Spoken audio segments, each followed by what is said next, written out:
Right. Welcome back, comrades. Just gonna... I gotta find the... Here it is. There we go. Oh yeah, I have the windows backwards again. There we go. It's fixed.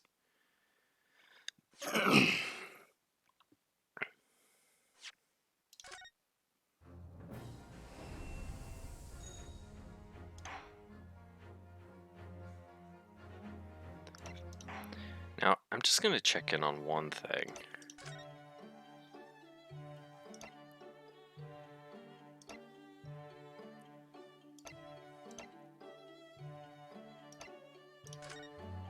Yeah, I can turn this back on now. Okay. Alright. Now I just gotta get the word out about the stream again. Oops, wrong button.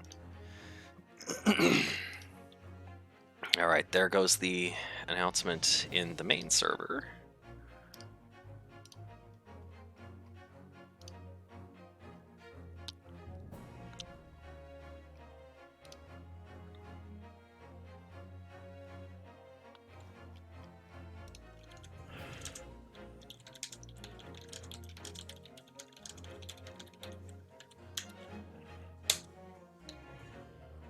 Okay, so there's one in there.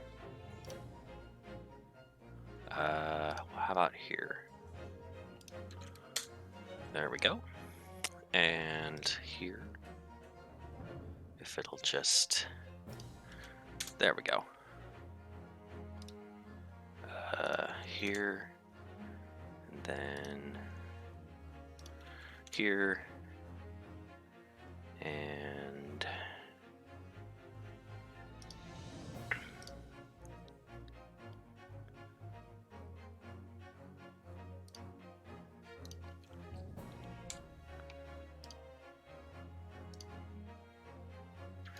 And finally here.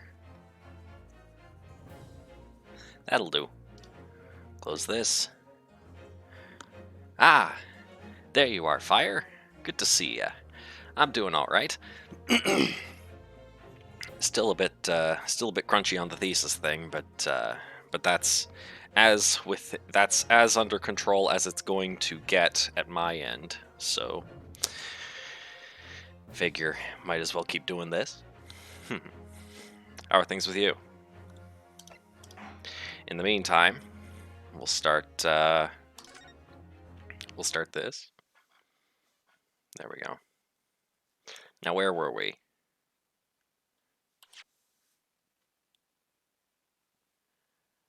Yes. We're at the conclusion of this trial. So, Prosecutor Ouchie, do you have any final thoughts?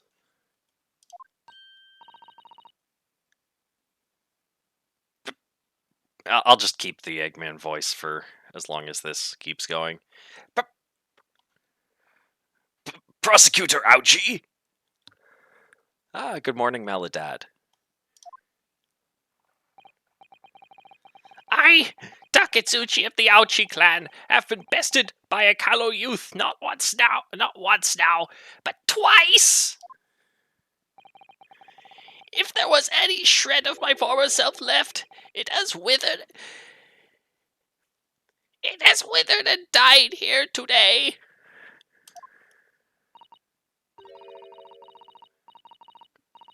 Gosh, your journey to cultural enlightenment sure took a while, didn't it? Silence! Oh, here we go. Rather than living on in shame. Uh-oh.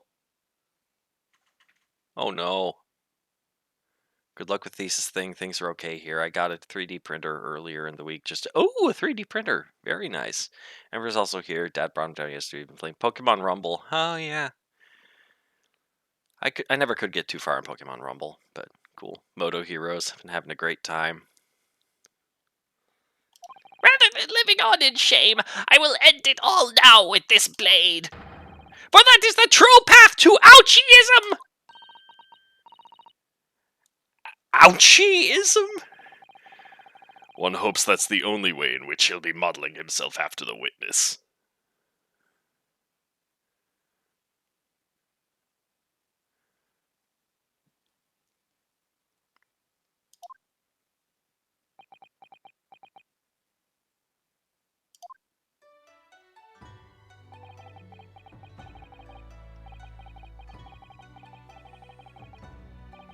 Okay, I thought so. Spring of my top knot, the time is right for farewell. Hope is lost forever. Taketsuchi.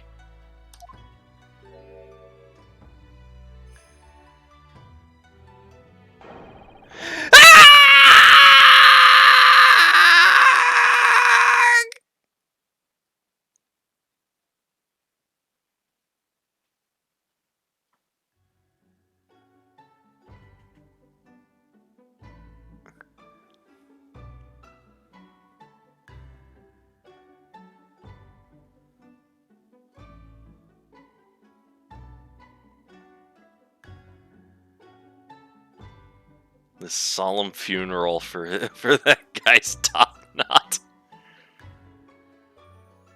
Wow.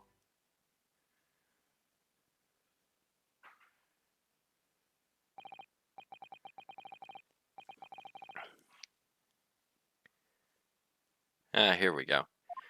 What the? That wasn't supposed to happen. Ember got another shiny too. Literally every time we've played Pokemon Rumble, he's gotten a shiny. Wow, that's impressive. Last time we got to, I don't know what shiny odds are, but my understanding is they're the same as them. Yeah, you can probably find those on Google somewhere. Mainline games at the time, anyway. Yeah, so like 8,192. Yeah. Okay. Now, in regard to the defendant, remember me, son. Yes, Your Excellency. Yes, Your Excellency. I have reached my final verdict. I hereby find you not guilty.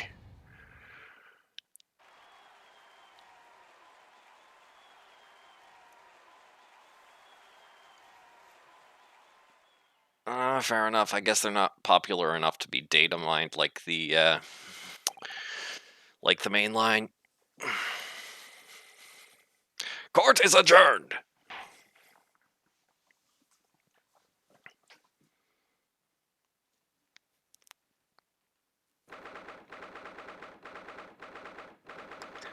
August, 2:38 p.m. Supreme Court of Judicature, Defendant's Antechamber. 3. I think. Yep. It's over. My heart is still pounding in my chest, though. It's all I can do just to stay standing. Lawyers have such great responsibility, such a great burden to bear.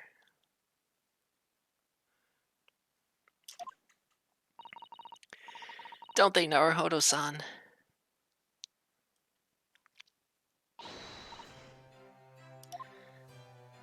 Susato! Susato! Thank you so much. You were so dashing in there. Ray and Father.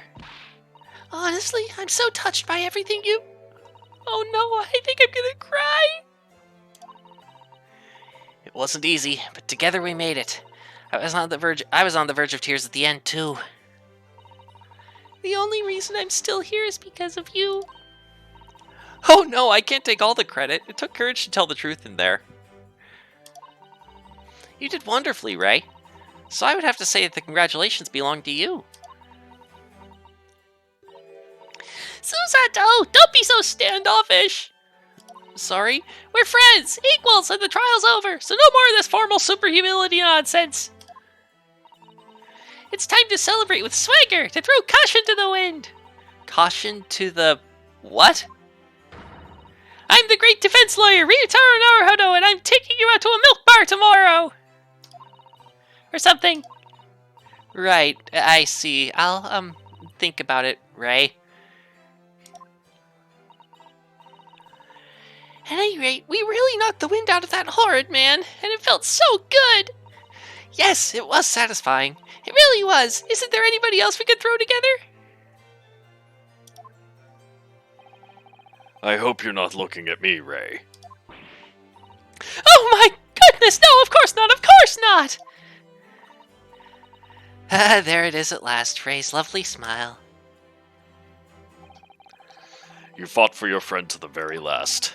As your father, I'm extremely proud of you, Defense Attorney Ryutaro Naruto. Thank you, but I couldn't have done it without your help. Anyway, it's time to bid farewell to Ryutaro, I think. I shall miss him in a way, but it's back to Susato Mikotoba now. So, I'll never see him again then. What a terrible shame!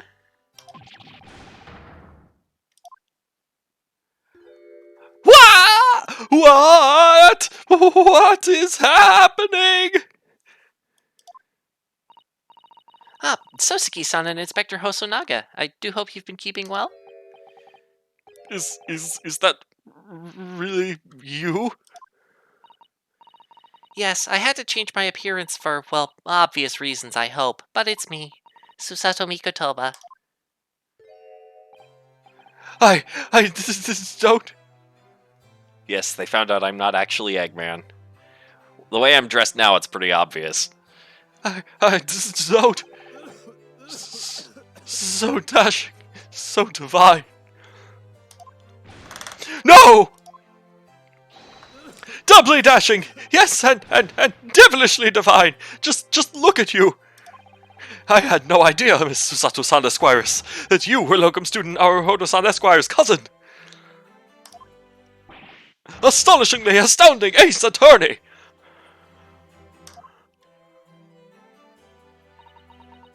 Poor Sosuke-san. So confused. I still remember the first time I ever met him. He was in a prison cell in London. What an extraordinary conundrum it was that the unwitting student from Japan found himself embroiled in. But after Naruhodo-san's skillful defense at the Old Bailey, Sosuke-san was free to return to Japan. Wait a minute. This isn't right. This isn't right at all. Eggman is indeed dashing and divine. Yep. What is he doing in the jury? He wasn't in the jury for this case. He wasn't in the jury until the case where, McGilded and... Yeah. You remember. Moon Man, that's right. It's Moon Man. John Garadeb. He was at the witness bench in this case, and it was his wife who did it. By accident, but still rather recklessly. He was never in the jury. His wife was. Yes, he was there at the end because Lady fainted. Yes, that's right. But after Naruhodo-san's skillful defense of the Old Bailey, Sosuke-san was free to return to Japan. And now he seems to have earned himself great fame as an author. Yes, Maid Lady was there. She passed out. He tried to catch her. He couldn't support her weight, and they both just collapsed.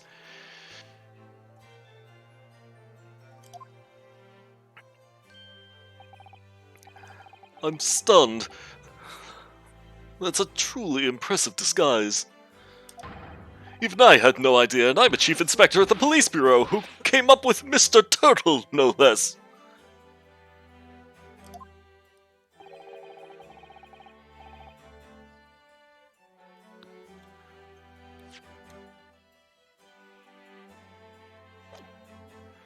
I'm not sure you should be admitting to that, Inspector. Amazing. You're a woman of many faces, I see. Just two, really. And this was a once-in-a-lifetime event. I hope. Your blood thing is acting up pretty bad, buddy. Oh, I'm not a patch on you, though, Inspector. Well, I am a professional, of course.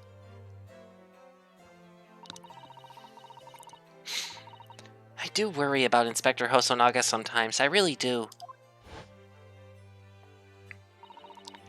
9 months ago, when he appeared here at the Supreme Court to testify, he was undercover, disguised as the head waiter of a restaurant.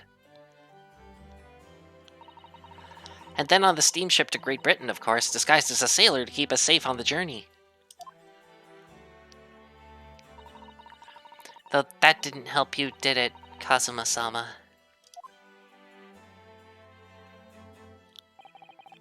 From my perspective, I have to admit that I have mixed feelings about all this. I mean, now the truth has been lost forever. What do you mean? I'm talking about the murder that the Englishwoman committed at the end of last year.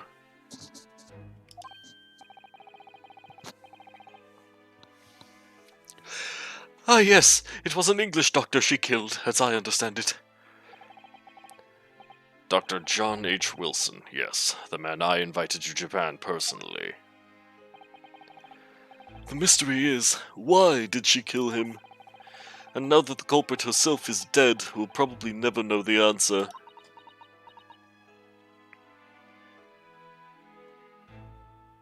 Oh, hello, Heck.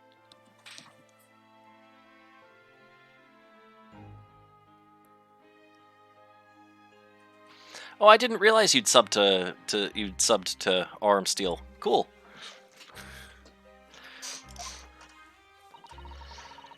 On the voyage to Great Britain, we had a most unexpected encounter. With Mr. Herlock Sholmes, the great detective, I mean.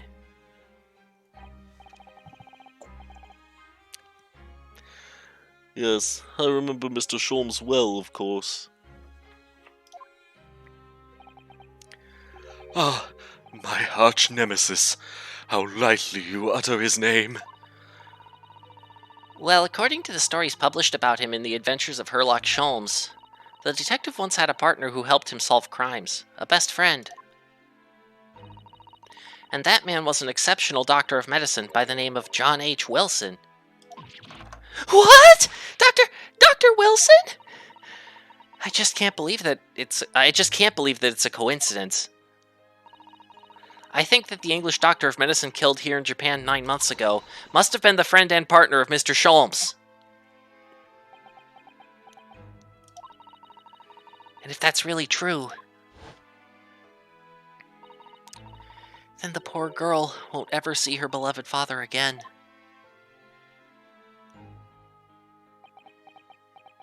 Yeah, he'd know, wouldn't he? As you know, I traveled to Great Britain once myself to study. It was around the time you were born. Yes, grandmother told me about it. On returning to Japan, I took up my professorship at the Imperial Yume University. But I also serve another role, as an advisor to the government on diplomatic affairs. Yes, I was aware of that as well. In that case, I'm sure you understand that there are some confidential matters I cannot divulge to you. Yeah, he knows. He knows that it's the same guy, and Dr. Wilson was also involved.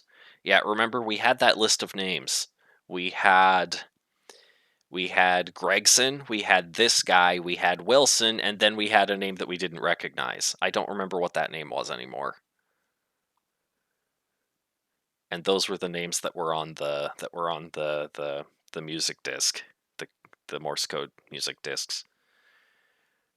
There are some confidential matters I cannot divulge to you. Could you just tell me one thing? Why did you summon me back to Japan? It's been 2 months now since I returned. When I left England, it was because an urgent telegram had arrived from Japan. It said that you'd collapsed with a high fever and you were growing weaker by the day. What? Where did that news come from? That's what I'd like to know, because after that long sea voyage, I found you in fine health, Father. Was there something in Great Britain that you perceived might inconvenience me in some way, or harm me? That's really the only explanation I can think of. Dear me. Do you reserve your most cutting glares for your father, Susato? I'm sorry, my dear, I simply can't. Ah! Let me go!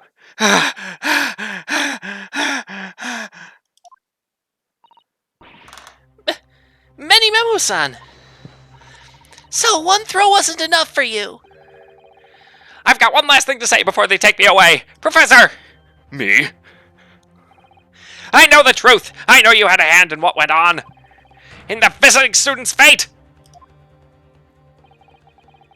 Visiting student? Josiah Brett, you mean? No, not her! The student of law who left for Great Britain 8 months ago!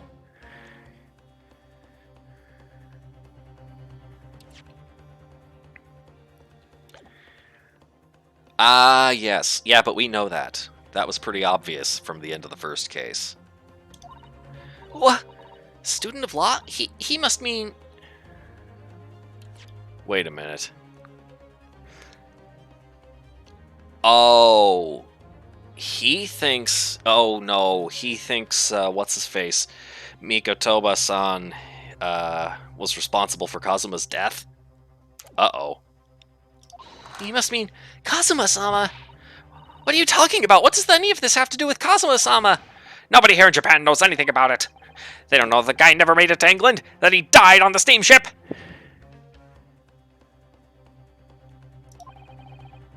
And that he'll never... Ah!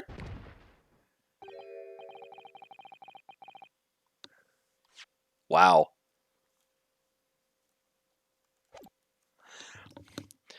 Well, I didn't expect to find him in here. What were you officers playing at? Terribly sorry, Your Excellency.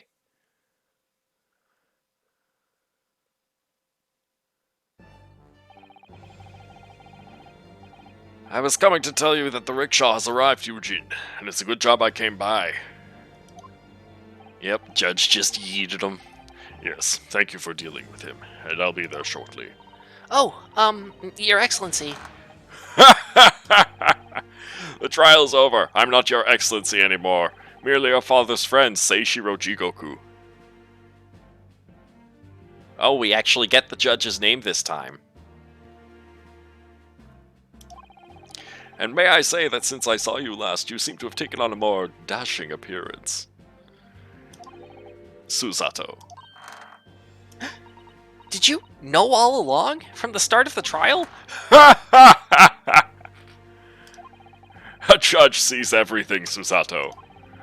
I couldn't let you take the risk. If Seishiro here hadn't known, and then he'd recognized you. So I had a word in his ear beforehand, as an old friend. Isn't that, like, really, really, really bad? Isn't that, like, a major conflict of interest?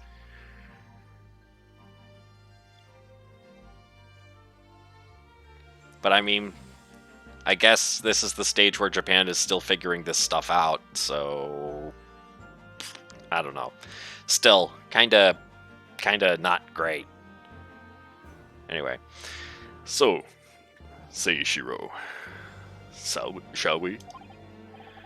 Yes, having ruled on that case, we now have various diplomatic issues to address. Before you go, Father. Sorry, my dear. We shall have to return to our earlier conversation at a later date. Mistrial time. I mean, if Many Memo caught any of this, then yes. But well done again, both of you. You did admirably. Oh, thank you very much. What did you think of my Seishiro sling, eh?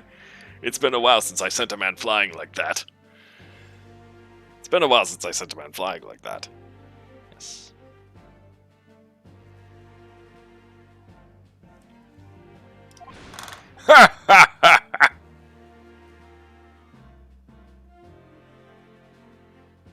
Yeah, that's what I mean. I mean, sure, it's not great that women can't be lawyers and you proved your client innocent, but it seems like Judge Man was really biased towards the defense from the... Yeah, that's my point, Fire. This would have created a huge bias toward the defense.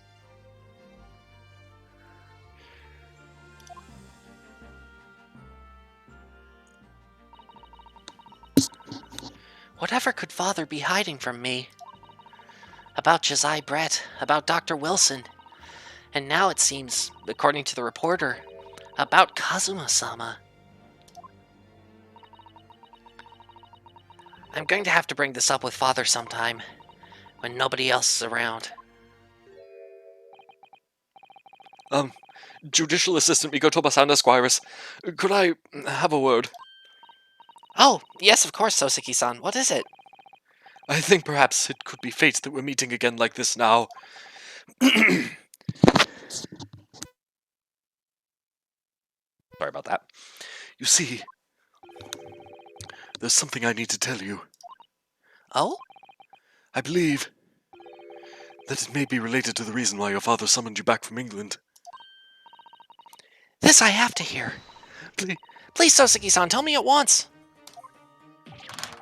I will! As you know, my time in England was terrible. Cursed, I have no doubt. Such awful things I was embroiled in. Thank goodness locum student Naruhodo-san Esquire stepped in.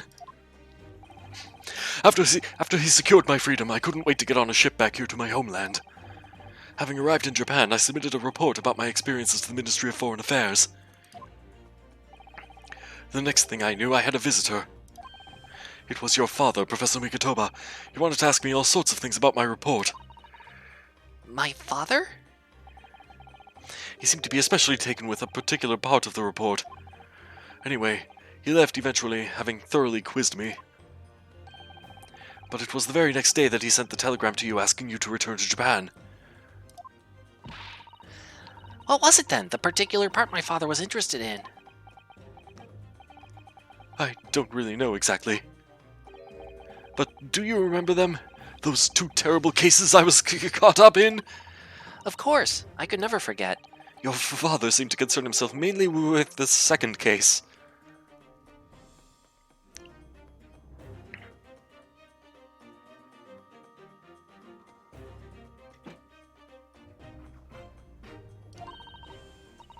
The second one? You mean... Hang on a second.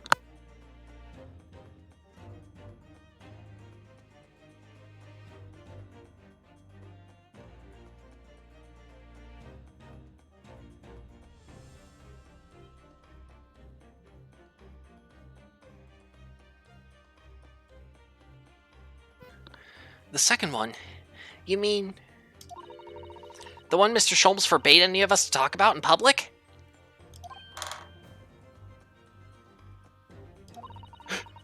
Which is why the only case involving you that any member of the public is aware of is the first. Well, I don't care. I don't have to listen to what that dastardly detective says. Anyway, the point is, it seems that case somehow holds the key to all these curious unanswered questions.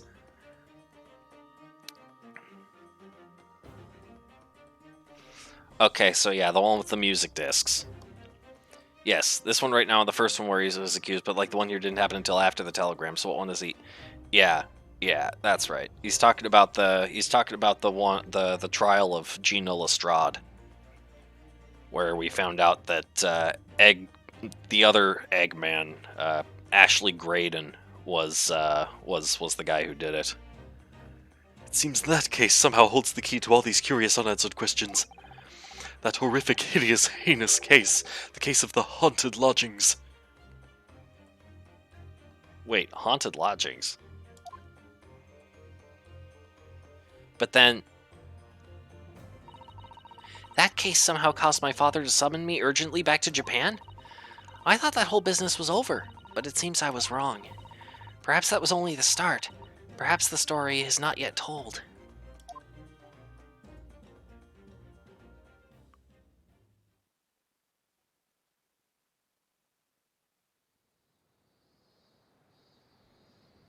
So, the mystery of that English woman's death is solved, thank goodness. And having stood in the Supreme Court now, I think I can comprehend a little better. How you must be feeling as you fight for people's freedom in a foreign land, Naruhodo-san.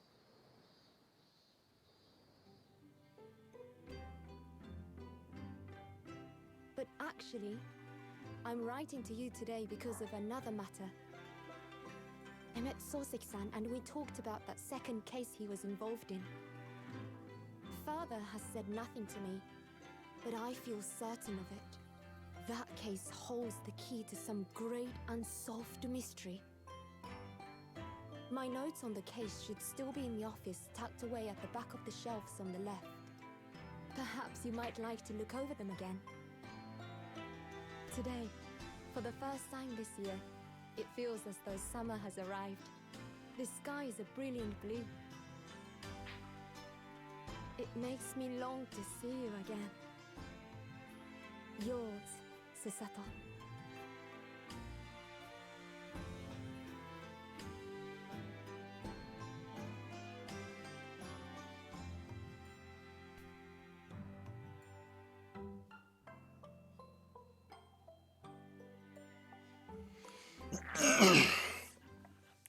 No more Ryutaro means no more Eggman.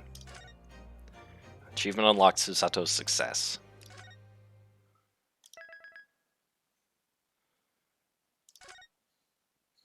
Alright. Hang on a second.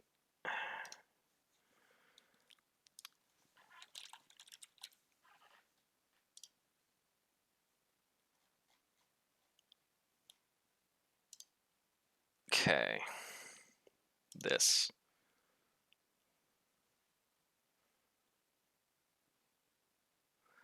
Alright.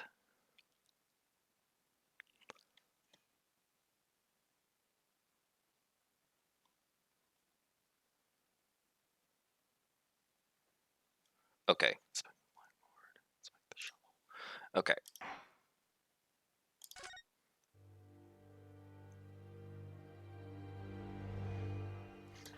The Memoirs of the Clouded Kokoro. It was a ghastly tale of a winter's night. One of an invisible killer and a crime perpetrated. Oh wait, it was about this one? Briar Road. As the victim lay at death's door, the mystery of just who had stabbed the young lady from behind had been resolved. But no sooner had my friend saved that Eastern Exchange student from his harrowing plight, then in the dim, flickering shadows of gaslight did a second bizarre crime rend the stillness of that very night. I dare say most can still recall the sensational headlines of the day. Haunted apartment of death, the condemned criminal's curse, the dread demon of coal gas.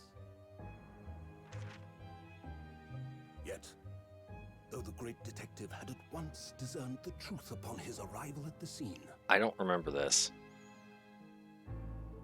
it only proved to be the overture that announced the rising of the curtain on a most tragic play.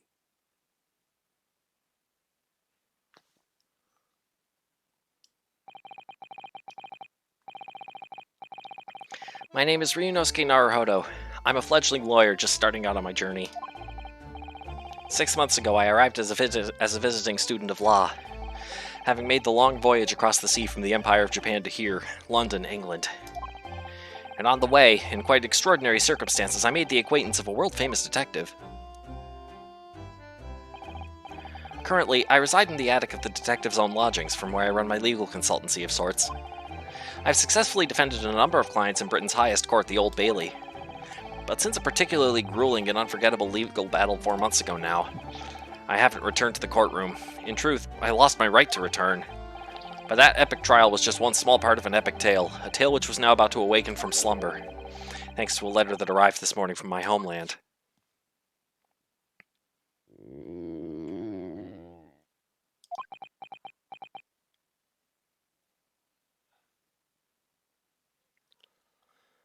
Oh wait, no. Yeah. That's right, the telegram came in during that case. Yeah, so it would have to have been case 4, the one with the one where the knife flew out the window and nearly killed the lady. Huh. I don't remember Soseki being involved in the case with McGilded and the Omnibus though. Weird. There must have been another case off screen. What a delicious smell wafting up the stairs. Must be nearly time for breakfast. I'd better go down to Mr. Sholmes' suite and say good morning to the great detective and his flatmate.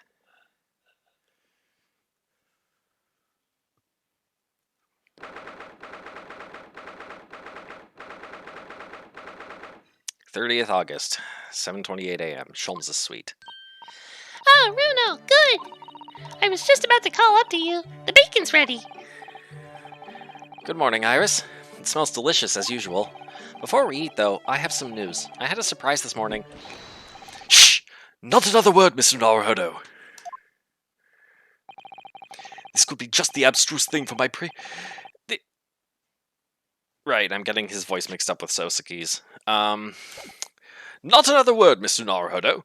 This could be just the abstruse thing for my pre-breakfast stagnation-repelling mental stimulation, my dear fellow. There we go. Morning to you too, Mr. Sholmes. Ah, yes, I see. So that's it. So that's it. So that's it. Wait, what is he saying? Just the abstruse thing for my pre-breakfast stagnation repelling mental stimulation. Oh, I see. Okay, he's going to try to deduce things about me now. The truth is as clear to me as day. My faculties of observation have revealed it again. Also, yeah, fire. I switched, I don't know if you saw, but I switched Sholmes, Naruhodo, and Susato into different outfits for this half. So, this is just a silly thing. What are you talking about?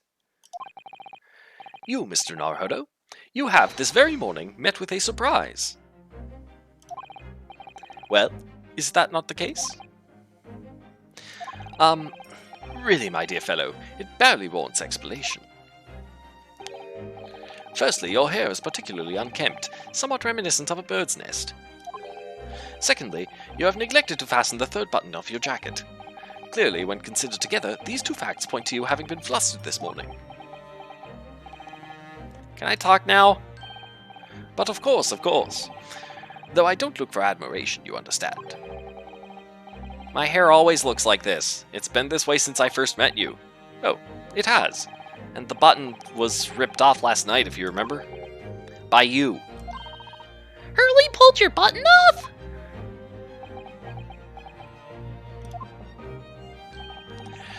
Ah, yes, I recall the incident now. It was after supper, was it not? As the evening advanced, I picked up my violin and began to play the wailing notes of a haunting tune. But then, to my utter dismay, the third string snapped! Why did it have to happen? Why? Little wonder then that in my vexation I grabbed the first button I saw and ripped it from its proper place. Well, I'd like it back now, please. It's troubling me that I can't fasten my jacket. And it's troubling me that you expect me to know where it is. Somewhere thereabouts on the floor, one presumes. Helpful. What matters at the present time, my dear fellow, is simply whether or not my deduction was unerring. But Hurley, Runo said it when he came in, didn't he? I had a surprise this morning.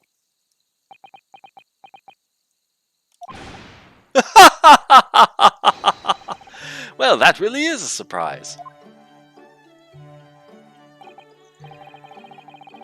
Yes, this man is the pride of the British Empire, the famous consulting detective Mr. Sherlock Sholmes. There can't be a single person in the world who doesn't know his name.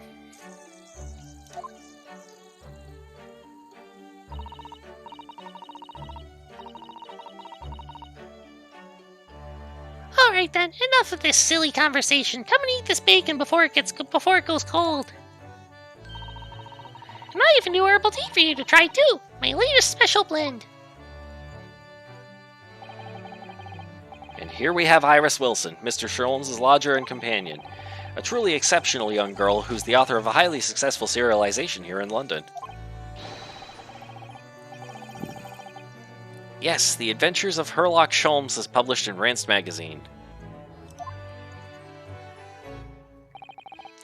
So, Mr. Naruhodo, won't you put us out of our misery? What surprised you this fine morning? Well, I received a letter from Japan. Oh, from Susie, you mean? Was it? Really? That's right, and she had some rather startling news, in fact. Ah, intriguing indeed. You must tell us all about it over breakfast. Oh yes, what fun!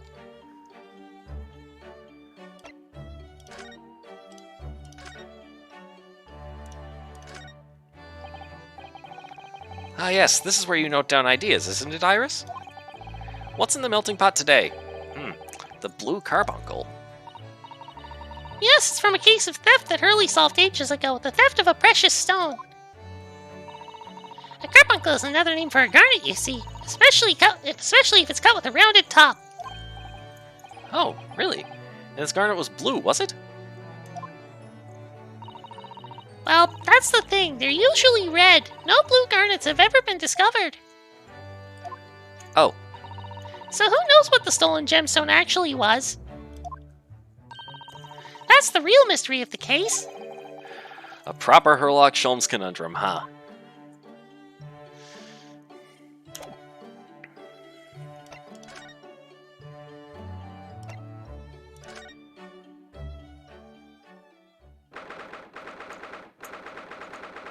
"30th of August, Naruhodo's legal consultancy.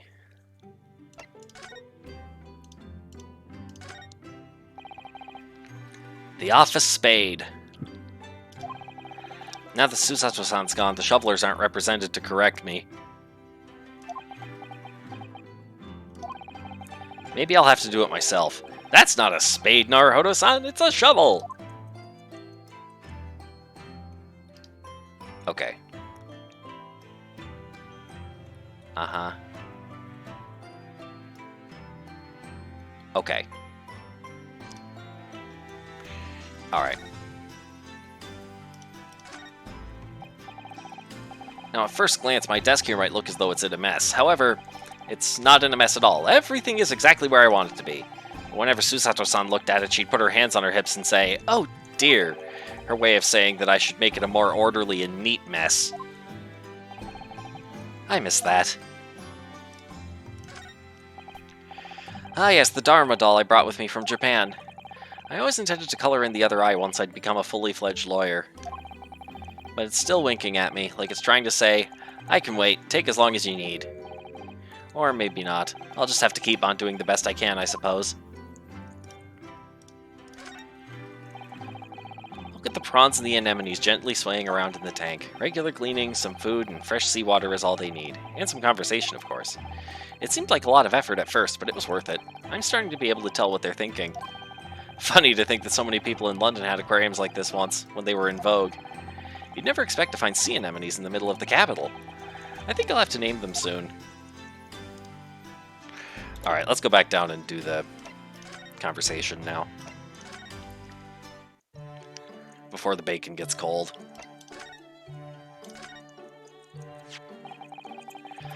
This is the letter that arrived from Japan this morning by international post. Oh, how lovely! Look at Susie's beautiful writing. I wish I could read it. And how is your judicial assistant faring, may I ask? She's very well, thank you. In fact, according to what she's written, she actually appeared as a lawyer at the Japanese Supreme Court and won a case. Ah! Really? Oh, isn't she wonderful?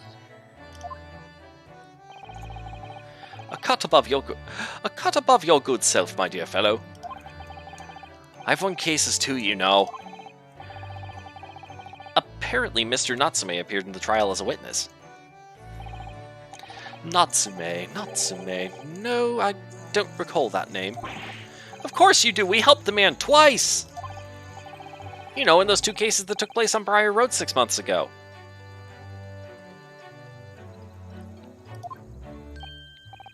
Ah, the mustached twitchy man with the somewhat feline eyes and the mustache.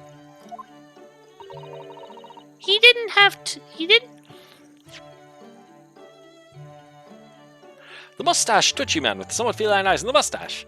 He didn't have 2 mustaches, Hurley. Yes, who could forget those 2 cases? They made a very deep impression on me. Although I must confess, the details are a little hazy now. A very deep impression they made on you, clearly.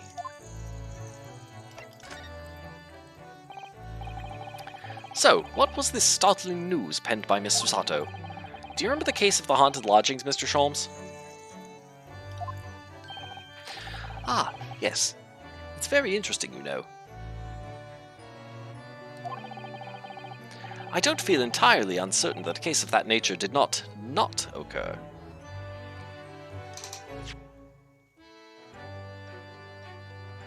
What? He's totally forgotten then. Anyway, in her letter, Miss Susato asked that we read over her case notes again and investigate further. Though it took place half a year ago. For what purpose? Because of something that Mr. Natsume said to her, apparently. He suggested that the real reason why she was called back to Japan so suddenly might have something to do with that case of the haunted lodgings. Oh. On Mr. Natsume's return to Japan, Miss Susato's father questioned him about the case, she says, and something Mr. Natsume said appeared to trouble Professor Mikotoba, prompting him to send that telegram. Oh, that case, yes! It was very strange, wasn't it? Yes. And I had compiled the whole story into a nice, neat manuscript ready for publication, too. But then Hurley here was all funny about it, remember? He was very mean. That story must not be published, you said, very mysteriously as well. Really? I said that. Are you sure? Do you perhaps know something about it as well, Mr. Sholmes? About why Miss Susato was suddenly told 4 months ago that she had to return to Japan? Miss Susato's repatriation. It's been 4 months now since we raised Susie off at Dover. It was such a shock, wasn't it? The way she just suddenly announced that she had to go back to Japan. Indeed it was, due to a telegram she received from her homeland, I believe. That's right, telling her to return urgently. Yes, because her father had passed away. No, it just said he was suffering from a high fever, the cause of which was unknown. He's not dead! But according to this letter, that news about her father's fever was just a ruse. A ruse? So Susie's daddy lied to her so that she'd make the voyage back home? Why would he do that? I have to admit I have absolutely no idea. But she believes it's almost certainly related to the case of the haunted lodgings.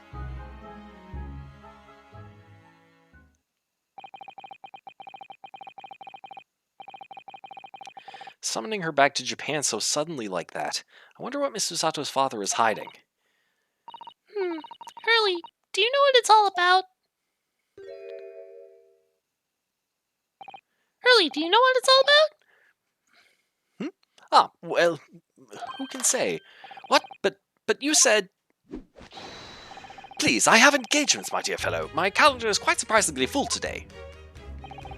And a stringent analysis of the matter would be excessive, I feel, even if I were quite at leisure. So, man the fort in my absence, won't you, Iris?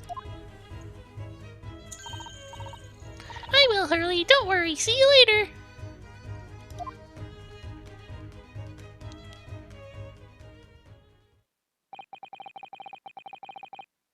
He scuttled off rather quickly there. I think perhaps Professor Mikotoba isn't the only person hiding something here. Soseki-san was involved in 2 cases, but only one of them was forbidden from being published. By, of all people, Mr. Sholmes. Aha! I found them at last! Iris, are they... The notes about the case? That's right. Susie and I compiled them together. The case of the haunted lodgings. Do you want to read them, Runo? Absolutely. Thank you, Iris. I have no idea what secrets could still be hiding in the shadows of this case, but perhaps if I read over the notes again, something might come to light. That's the spirit! And so, Iris and I decided to read over the case notes again together. Everything from what happened to our investigation and that fierce battle in court that followed. Reliving every detail. I just need to find a clue, and I have all the time in the world. Because, of course, I'm no longer allowed to practice law in the courts of Great Britain. Wait, what?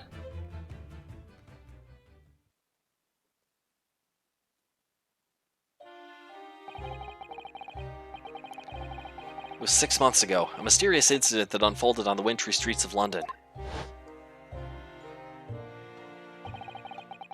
A young woman was found lying on the snowy pavement of Briar Road with a knife in her back. Huh. Yeah, it seems Naruhodo got disbarred somehow. Honestly, took you long enough. Yeah, but what about Van Zieks? What about whoever keeps putting these juries together?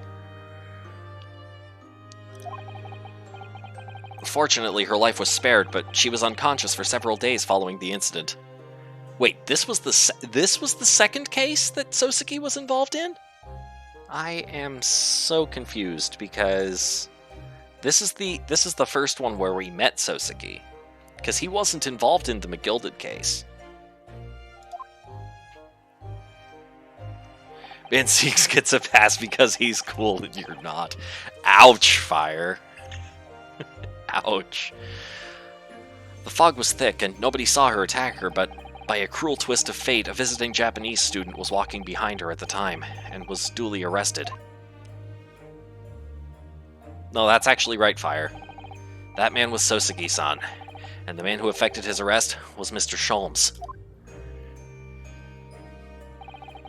Believing in our compatriot's innocence, Susato-san and I decided to represent Soseki-san in court.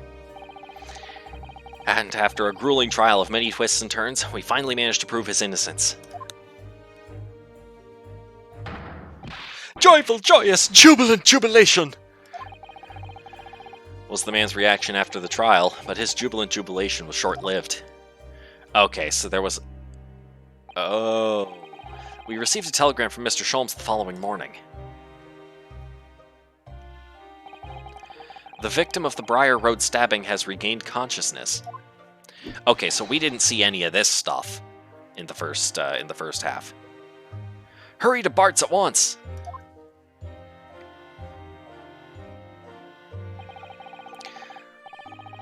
So Susato-san and I summoned a hansom and headed immediately to the hospital.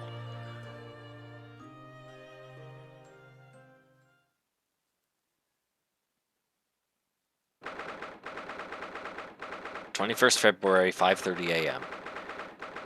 St. Bartholomew's Hospital, Recovery Ward. There you are at last. Good morning, Mr. Sholmes.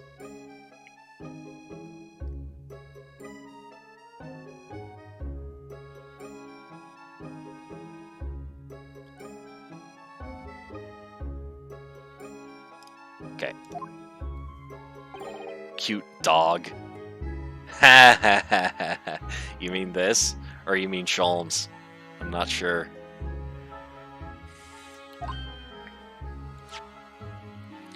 Good morning, Mr. Sholmes. I think not. Oh! You're late! What on earth took you so long? Your telegram only arrived at 5 o'clock, Mr. Sholmes, and it's a 20-minute ride to the hospital. That's right, and it's 5:30 now. I think we've made very good time. The time is utterly irrelevant. The fact is, I have been waiting for what has felt like an eternity. You thought Sholmes Man was a cat. I think that's a kitsune mask. That's more of a fox thing. In point of fact, I myself was woken at 4 this morning by a telegram boy, and feeling it was somewhat unjust that I alone had been roused at such an hour, I sent one to you. Well, thanks for that. Anyway, you're here now, so the victim is over there. She's only just regained consciousness. You should introduce yourselves, and I shall observe from here. So that's the lady who was found on the snow-covered pavement with the knife in her back. Her name is... Ah yes, here we are, Miss Green.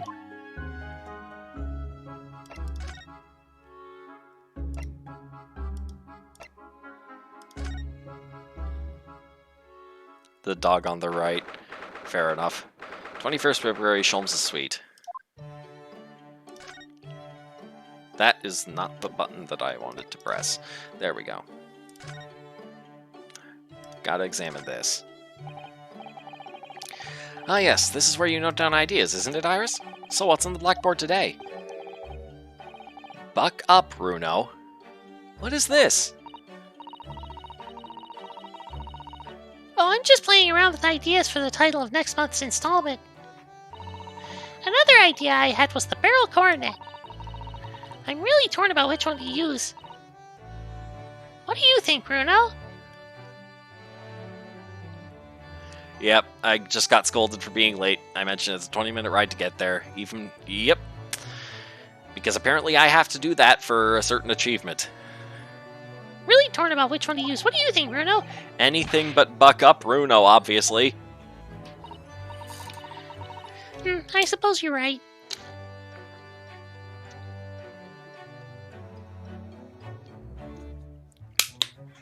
Starting to feel my voice go there, so. I tell you what, I'll surprise you with it. You'll have to wait until next month and see. So many sleepless nights. Can I converse with her? Iris? That's incredible concentration, that is. I find it quite remarkable how she can focus on so many different things at once. Perhaps I should try drinking more herbal tea. The blend third from the right would be good for you, Bruno.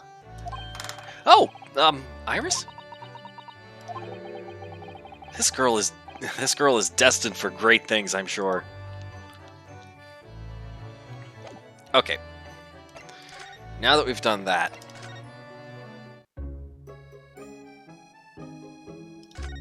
What is this? This rounded wooden figure isn't the most charming, is it? It doesn't look like wood from here. It looks more like gold. Huh. I don't think that's decoration, Mr. Naruhodo. It's an artist's mannequin, I believe, used when practicing sketching the human form in different poses. Really? It's not exactly what you'd call a typical figure for that purpose, though, is it? No, I suppose not. I confess I've never seen one quite so full-figured before. Well, if you want to draw a full-figured person, it's the right tool for the job. Oh, someone wanted to sketch her, maybe? Hang on, just making sure I'm not missing anything here now. Okay. Alright, we're good. Good morning.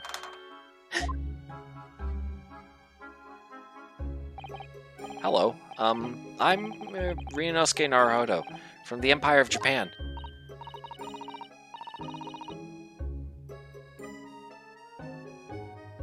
Now, what voice do I give her? Oh no! Was it your knife that... Are you the man who... No, I'm a lawyer!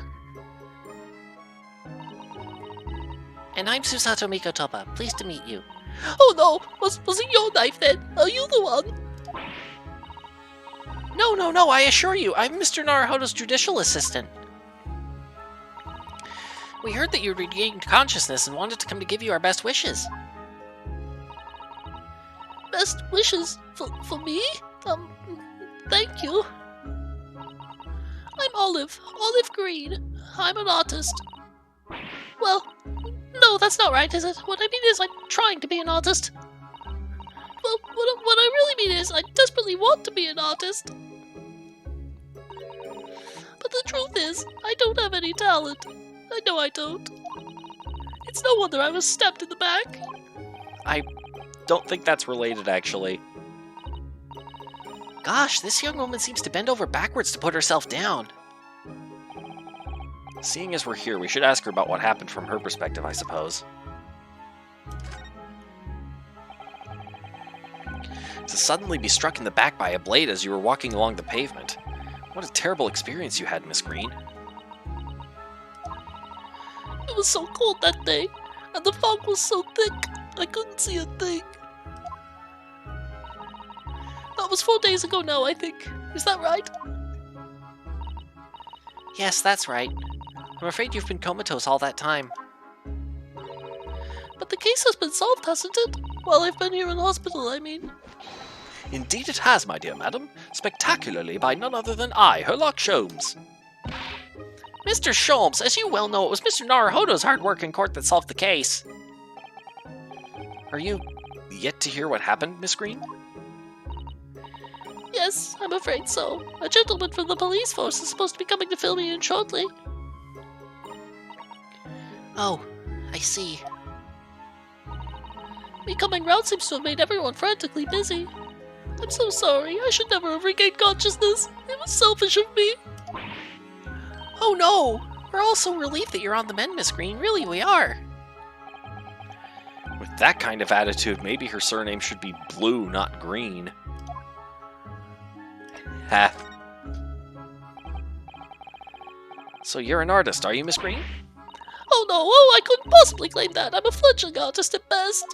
I mean, I'm a student of art, really, at the Thorndyke Academy of Fine Arts. Oh my, an Academy of Fine Arts! Great Britain is such a wonderful country. Tell me, Miss Green, do you live hereabouts? Oh no, actually. I don't deserve it, but I have a little flat on Brixton Road. I see. How very interesting. Oh no! Is it? Brixton is some 10 stops away on the underground from here, and Thorndyke Academy is a mere 3-minute walk from Brixton town centre. Does that matter, Mr. Sholmes? It leads to the question of what she's doing in this part of Britain to begin with. Perhaps not, but Briar Road is a far less salubrious part of town by comparison, dwelt in by those of inferior means, including the maleficent Mr. Mustache. What? Inferior means? I suppose Soseki-san does fit the bill. It struck me as somewhat out of the ordinary for a young fine arts student to be walking in such a district. That's all. What's this? She's suddenly glammed up. Mr. Sholmes, you should be ashamed of yourself prying into a young maiden's private affairs. Oh dear me, do forgive me. If you don't mind. I'm being discharged shortly, so I need to pack up my things. Oh, yes, of course, we won't keep you. Thank you so much, Miss Green.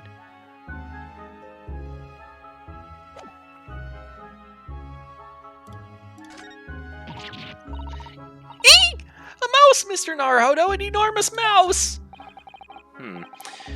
Vermin in a hospital? That doesn't seem the best. But it looks like a very healthy specimen, doesn't it? It's very plump. I'm not sure we can say that's down to the excellence of this facility, if that's what you were thinking.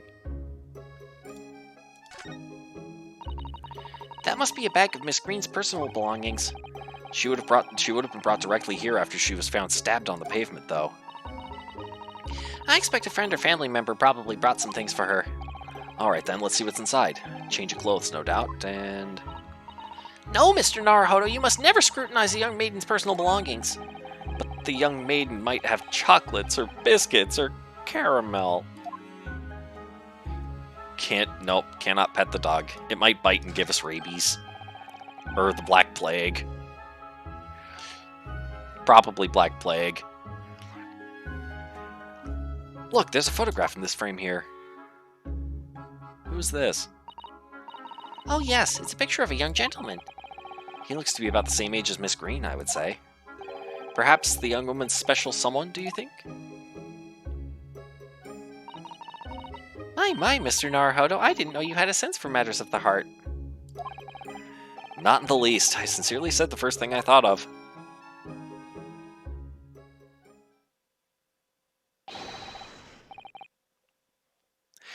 Is there a Mr. Narrowfodder here? Mr. Narrowfodder!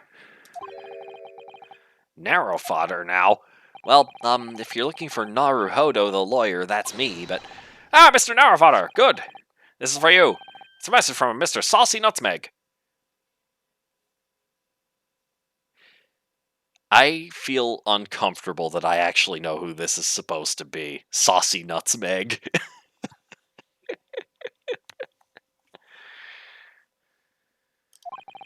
Mr. Natsume? Sent a message to me? But why would a policeman be delivering a message from Mr. Natsume? Exactly. What's going on? What's a Scotland Yard constable doing playing delivery boy at this time in the morning? Ah, what are you waiting for? Let me see that. Oh. Well, this is most unexpected. Is something wrong, Mr. Sholmes? Is something wrong, Mr. Sholmes, he says. Have you not seen this note? No, how could I have? It would seem that London's criminals have no intention of letting the great detective rest. A new case calls. A case of murder, no less. We must depart at once. Murder? Call a cab. Time is of the essence. But the trouble is, we've yet to read Mr. Natsume's note. I was thinking we ought to pay him a visit in his lodgings once we did. That is a very good question, Fire. I think the issue is just that Sholmes is that gung-ho, aggressive, disrespectful. That would be entirely convenient. Convenient? What do you mean? It's all here in the note, my dear fellows. The murder we must investigate took place at Mr. Mustache's lodgings. Wait, what? I don't know how to pronounce that. I'm gonna check.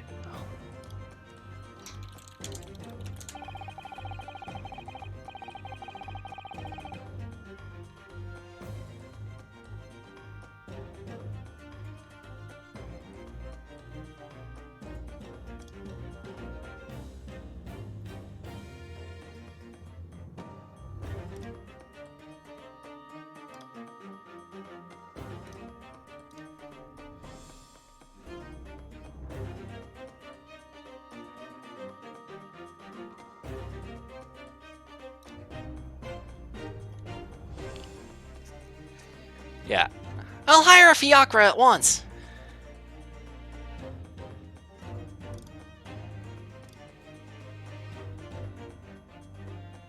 Willing to bet the murder was actually some time ago and the body was accidentally buried under all his books. Yep. And also Wagahai did it. It was only yesterday that Soseki-san was in court and we were dispelling doubts about his innocence. Could be an accidental death because they got lost. We shall see. And now, the very next day, there's a murder at the man's own address? He may very well be the unluckiest man alive. Or so it seemed to us at the time, but we were soon to discover it was worse than we thought.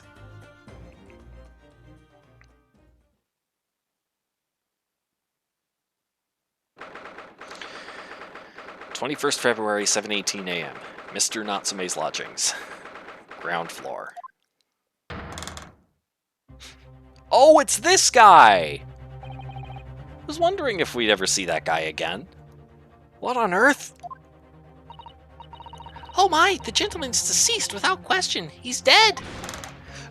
Locum student Mr. Naruhodo Esquire. Mr. Natsume. Oh, why? Why is this happening? Why to me? How can it be worse than the unluckiest man alive? I think he might, worse than the unluckiest man alive. I think the concern is that someone might be targeting him. Someone might be targeting Natsume. Wanting him locked up for whatever reason. On false charges.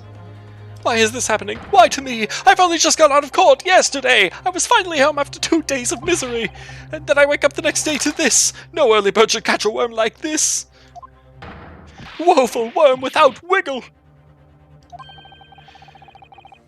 I see you in high spirits again this morning, Mr. Mustache. Ah! Not the horrible hairlock Sholmes! Shoo! Shove off! Show yourself the door! I never invited you! Mr. Sholmes came here with us. I'm quite sure he'll be able to help you, Mr. Natsume. I am entirely at your disposal, Mr. Mustache. What can I do for you?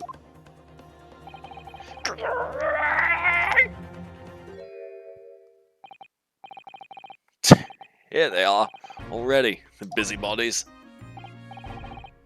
Ah, Inspector Gregson, what a pleasant surprise. Pleasant, is it? Gives me heartburn every time I see your face at crime scene, Sholmes. Ha! I deduce, Inspector, that your heartburn is a result of your excessive consumption of fried food. Good morning, Inspector. This is a crime scene. Don't you go touching anything. Or good morning to you too, Sunshine.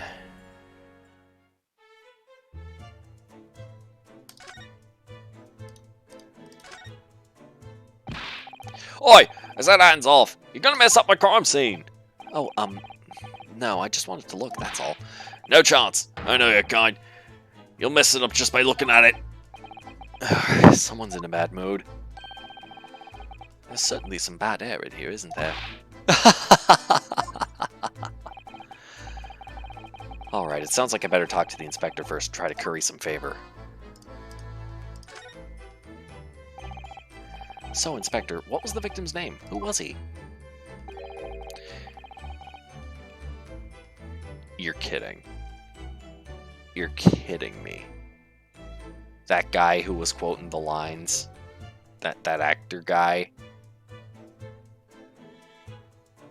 Mr. William Shamspeare? Mr. William Shamspeare. He was a lodger here. As you can probably tell, he was an actor. Bit of a dead loss as it happens. Or just dead. Mr. Shamspeare. It was landlord, old Mr. Garadeb, and the other lodger, Mr. Natsume, who found him. Fella didn't rise at his usual hour, so Garadeb got worried and kicked the door down. But doesn't Mr. Garadeb have a bad leg?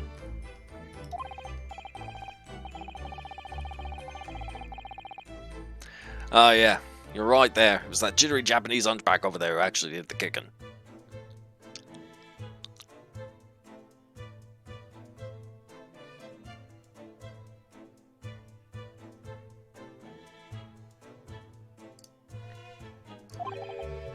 Really? Soseki-san? The victim was pretty hard up, it seems. Even done some time inside for petty crimes. He had no money, no place to go, no friends. His only acquaintances with the people in this house. Miserable life and a miserable end to it. So what exactly is Mr. Natsume still doing here? He's not involved in the investigation, so shouldn't you have sent him away from the crime scene? Well, I'm not saying it's because the fellow looks odd or anything, or that he acts suspicious. But I thought it'd be prudent to take a statement from the culprit, cohabiter. You nearly said culprit there, didn't you? Oh dear. Mr. Natsume appears to be under suspicion again. Certainly seems that way. He does just come across as such an odd fellow, doesn't he? Poor man. How unfortunate. Anyway, I can't say much until the coroner gets here. Well, I don't think the fella's been a goner that long. Body's still warm. Even if the inspector would allow it, I don't think I could bring myself to touch a dead body.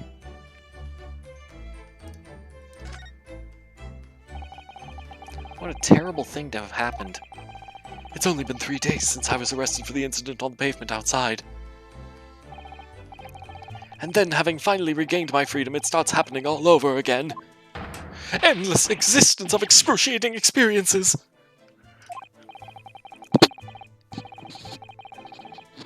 Hang on.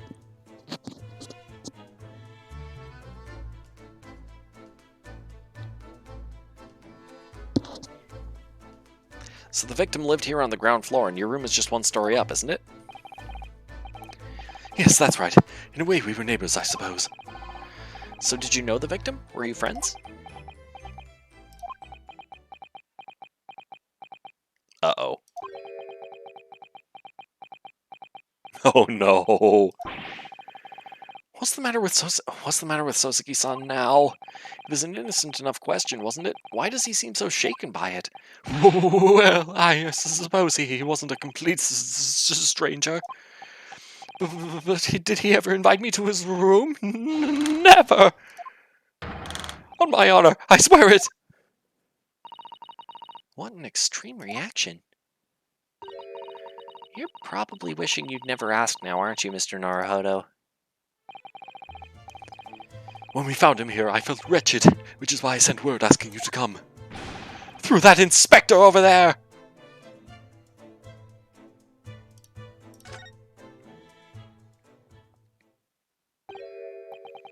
Mr. Sholmes, what are you doing? Ha! You need only observe to know it, my dear fellow. Investigating, naturally. There's nothing natural about that pose. Mr. Sholmes, have you made some miraculous discovery?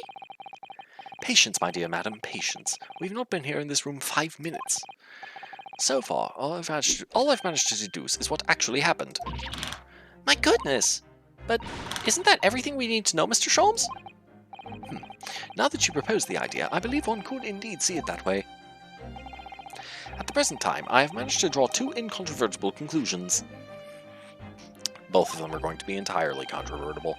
The first, that there was a physical struggle here last night in which the victim fought for his life. Ah! Ah! Mr. Natsume, what's wrong? Is something that Mr. Sholmes said significant somehow? No, don't mind me, forget I was here! And my second conclusion is that there was a poison lingering in the air here last night that passed the victim's lips. Nonsense! Ah! Alright, Mr. Natsume, why are you reacting so extremely to Mr. Sholmes' deductions? No. Please, pretend I'm not here! Invisible, ineffable, inscrutable, insignificant! Impossible to ignore. You must tell us everything, Mr. Sholmes. Spare no detail. But of course. Let the theatrical tragedy before us be unraveled by my great deductions presented for your pleasure in 2 acts. We've heard some truly astounding great deductions from Mr. Sholmes in the past. No doubt this will be no exception. What miracles will unfold before our eyes this time? At least Sholmes looks like he's having a good time. Yep.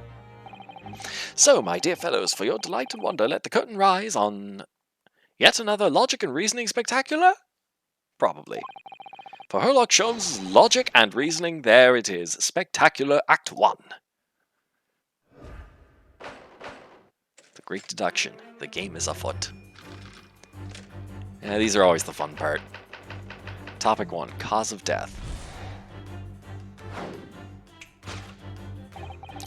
Careful observation of the victim reveals to us the events that transpired in this disconsolate room last night. Uh-oh. Foam at the mouth of the deceased clearly indicates the use of poison. Hello, Kecleon. Next to the victim, we notice a large dining plate which contains, you will observe, is that butter? Was he eating butter? One half of a sizable bar of soap. Meaningful? Indubitably. Indubitably. He was eating soap? Why was he eating soap? Why is this soap set so purposely upon the dish? Like the victim's last supper, in fact. Yes. Could it be that the man was about to eat it? Of course, the fork reveals the answer. Nope. It appears that the young man's appetite was his undoing. Taking up arms in the form of his cutlery, the victim engaged in a deadly battle for his life. Yet the struggle against his hunger was in vain, for in the end he couldn't resist devouring the slippery feast. But London's foul soap is besmirched by foul poison. Yes, the victim's life was claimed by poison that tainted the contents of this plate. The contents of the plate. It was probably in the teacup, actually. The soap and the lather about the young man's mouth are too perfectly matched to ignore. The cause of death was clearly intoxication due to excessive ingestion of foul soap. Though, personally, I have a greater interest in the taste of foul candle wax, of course. What? Conclusion: poisoning from soap ingestion. I mean, I totally would have put it out there that this guy. I mean, this guy totally strikes me as the sort who might have eaten soap if it was for a play or something. But wasn't he alone here? Or maybe no, it was just him and whoever killed him. Or I don't know what's going on. Is Sholmes supposed to be an idiot? It's like I told you before. It's like I told you before in Quill there, Kecleon. Sholmes is very quick with logical deductions, but his conclusions tend to be, but he tends to go off on wild tangents that do not make any sense to anyone else, and frankly just don't make sense at all, full stop. He's what happens if I try to be smart like this, is what I had said before. But yeah, the whole thing, there's a repeating mechanic in this game where he does this deduction and then we have to course correct him, basically. We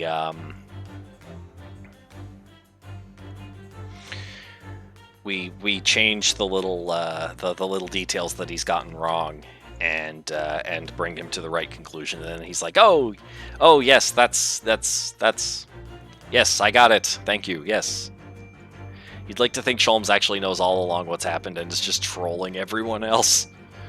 Well, when we first met him, he thought I was Velen Bolshevik, despite no visual resemblance whatsoever. The cause of death identified. We proceed to Act 2, where we ponder the next question. Remind me to talk to you about how Young Justice handled writing characters smarter than you are.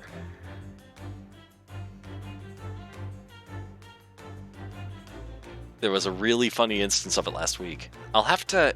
Okay, that sounds interesting. I'll try to remember that, thank you. Was this suicide or murder?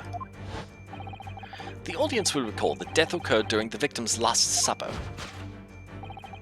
Did the man dine and die alone? This single teacup suggests the answer.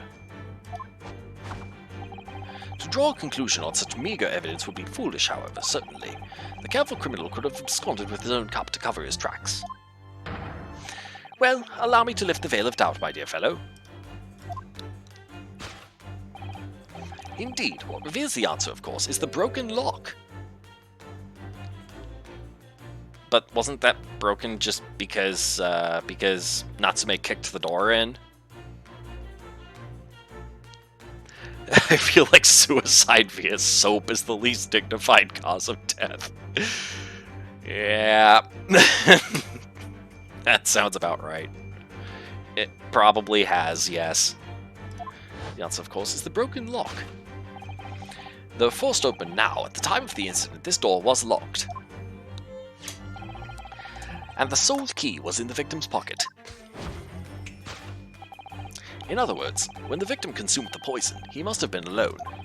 Alone with his inferior soap, from whence wafted an inferior scent. And with that acrid aroma lingering in the air, the victim met his end in tragic solitude. We can take comfort only in the fact that his soul was well cleansed on its way to the hereafter.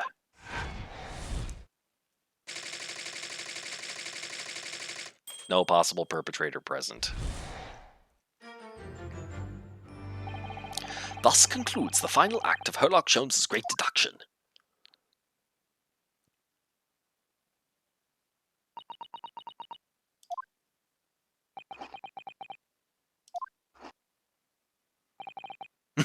Gregson's just like, are you done? There's just one thing, Mr. Sholmes. Yep, this happens. You are disposed to identifying just one thing, aren't you, Mr. Naruhodo? Pray, what concerns you? Well, no matter how hungry he was, do you really think the man would have eaten soap?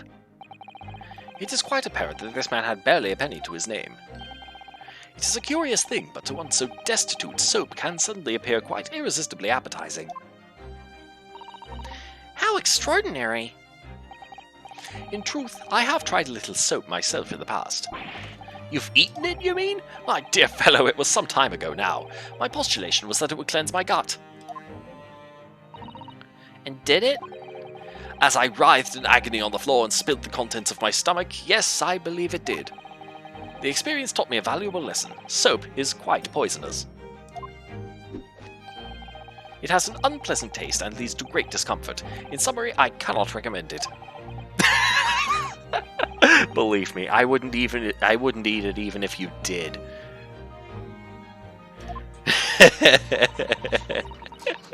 There's something that troubles me as well, actually. Oh, what's that? It's Mr. Natsume. Ah! I couldn't help noticing him shuddering and quivering out of the corner of my eye. Almost as if Mr. Sholmes' deductions touched a nerve somehow. Nonsense! Well, that clenched teeth episode didn't last. Well, that clenched teeth episode didn't last. Yeah. I think, judging by Mr. Natsume's reaction, the great detective's deductions may need some gentle corrections in order to reach the actual truth. Can't wait for it to turn out the window for the bottom floor wasn't originally bricked up, and it is now, to hide the fact that the murder was actually Bob the Builder. But Bob the Builder is long dead now. Remember? Remember that? Yes, Mr. Sholmes' observations and deductions are sometimes a little too sharp. He has a tendency to hit the nail on the side of the head and drive it in at an obtuse angle. When he does that, it falls to us to straighten things out. Yeah, see. Alright then, let's see what we can do. But he got rebooted. No, Kecleon. There was a brickmaker. There was a brickmaker involved in a couple previous cases, and he's dead. I was talking about that guy. Thrice Fired Mason was his name. I'm sure Bob the Builder would have figured out how to build a time machine. Oh my god. Alright then, let's see what we can do. Yes, we must pick out the keywords in Mr. Sholmes' quite brilliant deductions and discreetly exchange them for something that makes a little more sense. If we can do that, I'm sure we'll arrive at what Mr. Sholmes meant to say in the first place. In that case, are you ready for the second performance of the day? Once again, my dear fellows, for your continued delight and wonder, let the curtain rise for Herlock Sholmes' Logic and Reasoning Spectacular, Act 1. Oh, I thought you were talking about Mason. Fire. Oops. Alright.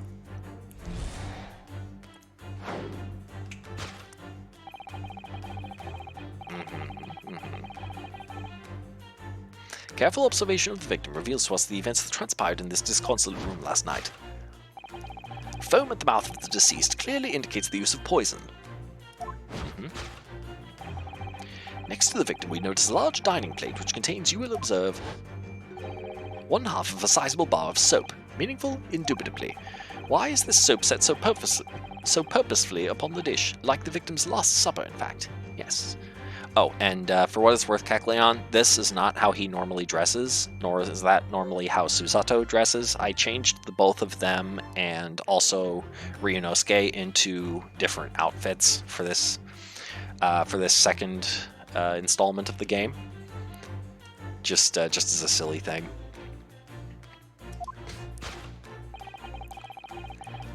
Could it be that the man was about to eat it? Of course, the fork reveals the answer.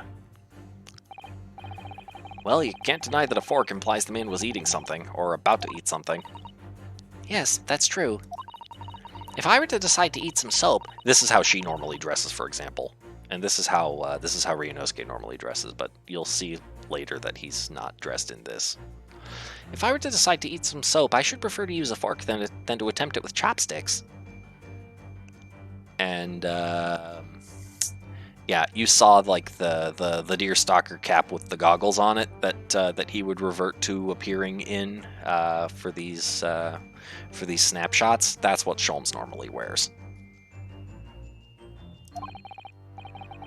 And of course, only half of the bar of soap is left on the plate. But might there not be some other explanation? Something material that proves whether or not the man really ate some soap.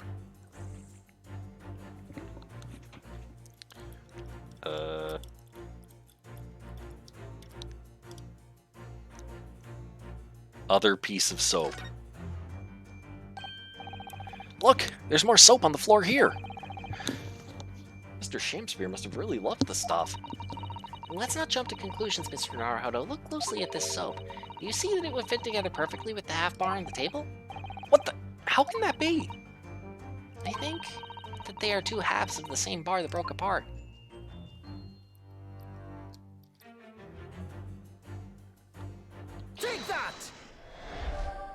The other piece of soap reveals the answer. He must have threw it up. Could it be that the man was about to eat it? Of course, the other piece of soap reveals the answer. Yeah, see, this is what I changed Naruhodo into.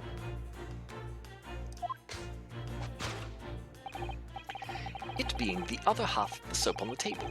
In short, the victim was not eating soap at all. But it's obvious, really. For no depths of hunger could drive any man to attempt to eat soap. This look!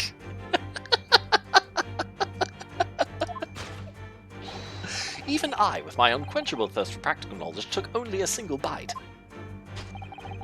But that begs the question of how the man was poisoned, because there's no sign of any food on the table. He was feeding the floor.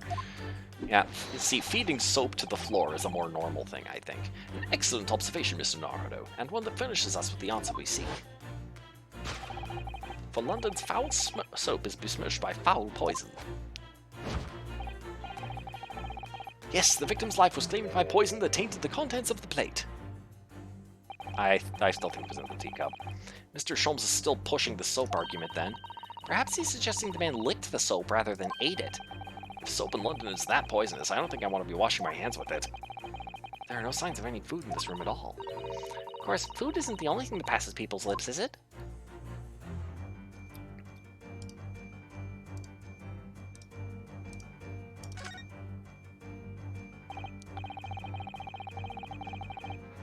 You want to write a character who has that as their default expression, just utter exasperation at everyone else pretending to not be incompetent. There is a character in this who is somewhat close to that, but he doesn't show up until the courtroom cases. And also he himself is prone to doing dumb things, just not as often. I am, of course, speaking of Barak Van Zeeks. The Vampire Man. Yes, a Western vessel for the serving of infusions of dried tea leaves. It's a teacup, Mr. Naruhodo, as you well know. Stop putting on airs. And it's empty. So we've already established that the victim wasn't eating soap when he died. However, there's significant evidence to suggest that he was drinking tea. My thoughts exactly. Take that! You'd argue Iris is actually competent.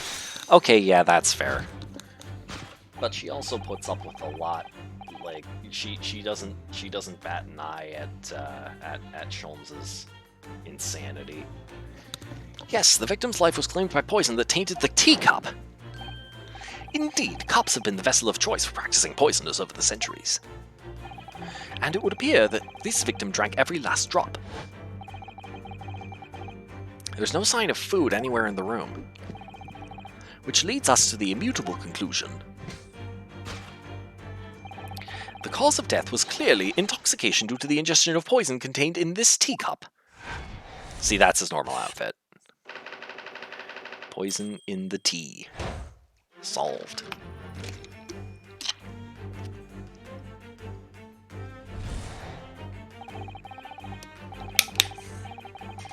The cause of death identified, we proceed to Act 2, where we ponder the next question.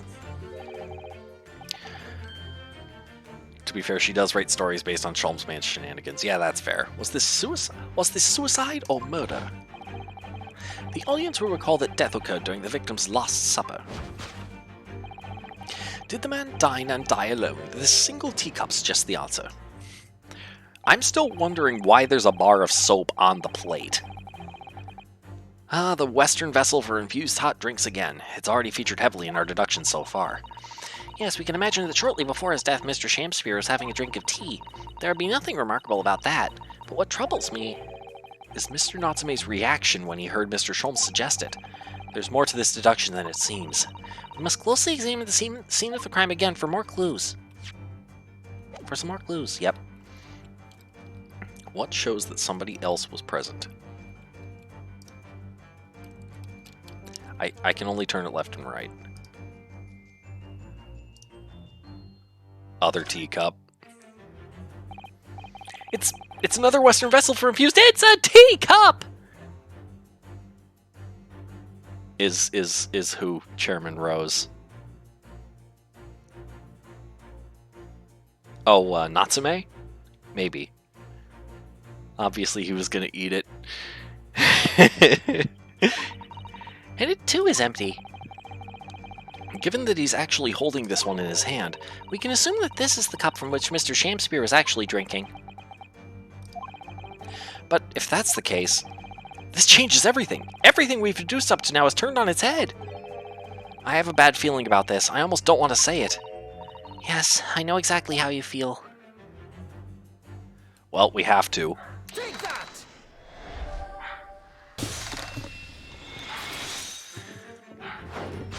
Now, Sotsuki Natsume was a real guy. I mentioned that last week. Did the man die and die alone? This other teacup suggests the answer. He was drinking 2 cups of tea. Yes, there were 2 teacups in this room all along. Ah!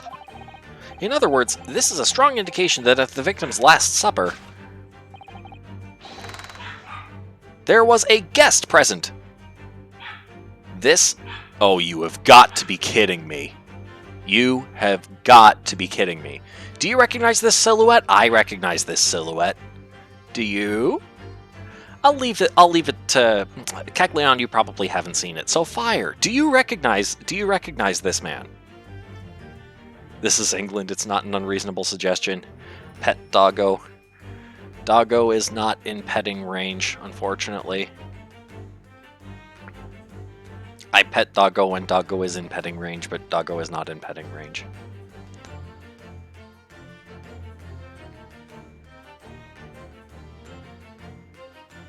Jim Carrey, The Mask. You don't remember the name, but you think you remember the guy? Bruce Fairplay. Does that name ring any bells? The guy who kept biting his cane. There was a guest present. At the very least, we can say now with certainty that somebody else was here in this room last night taking tea with the victim. What are you talking about? Utterly, unbelievably, unjustly unreasonable. Yeah, this character is heavily based on a real person who lived. Same name, Soseki Natsume. Famous Japanese author who came to England, hated it, and then had success in Japan as an author of a book called I Am a Cat. To draw a conclusion on such meager evidence would be foolish, however, certainly. I do not know how he bends his arms like that. In which case, what more can we deduce about this possible guest at the table? Well, allow me to lift the veil of doubt, my dear fellow. Do you mean to say you know who exactly was in this room at the time of the victim's death? Indeed. What reveals the answer, of course, is the broken lock. I'm not sure where I like where this deduction is going now. Hold on, the murder can wait. The real mystery is how Soseki bent his arms that way. That's not natural. He was the spirit all along. All scared about evil spirits. He himself was the evil spirit. I'm not sure I like where this deduction is going now. I'm afraid it's too late to go back to the halcyon days of eating too much soap. But the identity of the guest who was in here last night when the victim passed away is something I have a very bad feeling about. Well, you can try to ignore your feelings, but we cannot ignore the truth, Mr. Naruhodo. No, I suppose not. Time to look around again.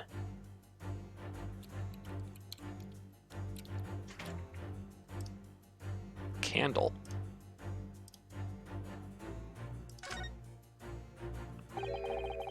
Even Mr. Shamspear didn't eat candles, it seems. We've already established that he didn't eat soap either. Do you think perhaps the guest brought this candle here last night? Even if he or she did, does it reveal anything about the guest's identity? Good point. There goes my idea. Snuffed out like that candle will be. If you sigh so deeply, Mr. Naruhodo, you're in danger of blowing out the flame. When your roommate leaves because they're afraid of spirits haunting the house, but you've been living there for 342 years and never noticed anything. Basically. Pile of books. At first glance, it seems that the only things in this room are the makeshift stage and the costumes. I overlooked these 3 books initially. I wonder what they are. Let's see, the titles read... The Picture of Monsieur Lecoq, Canterbury Yearnings, and A Meal for Gaboriau. Those are the 3 books that Natsume checked out. Wait, I'm sure I've heard those titles before. It could just be an incredible coincidence, but they're the exact same 3 books that Mr. Natsume purchased the other day. What?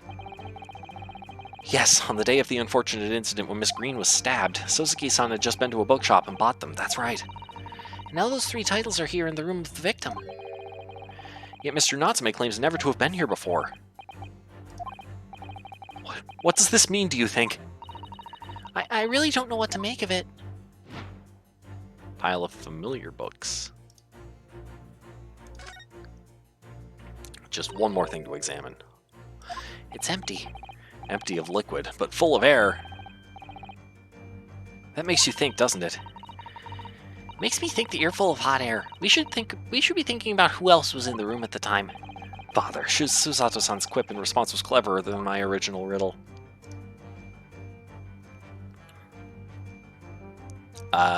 Yeah, it's not possible that Sosuke did it, Kecleon, because this is all a flashback, and Sosuke was found innocent and went back to Japan.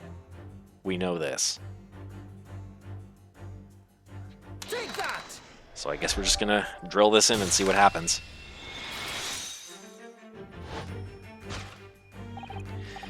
Indeed, what reveals the answer, of course, is the pile of familiar books. Quite so. It's no mere coincidence that these 3 titles are here in this room. It's the link to the truth. Ah! Mr. Natsume, you purchased these books 4 days ago at a secondhand bookshop. That's just a coincidence! In that case, you will be able to bring these same 3 titles from your own room, will you not? This very moment. No, never! Non-negotiable! If you can't bring your own copies here, it proves that these 3 books are in fact yours.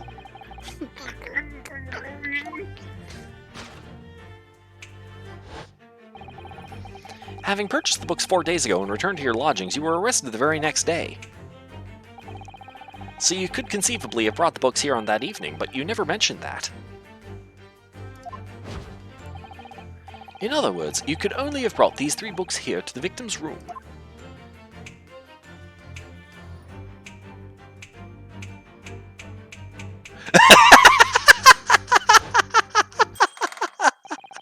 Last night, having returned to your lodgings after the trial concluded at the Old Bailey. Just him dancing his way into the house.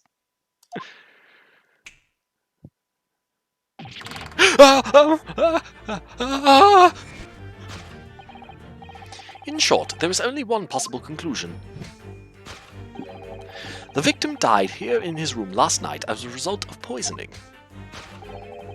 And that same night, the victim had a visitor. And that visitor... The expressions. Was you, Mr. Sosuke Natsume?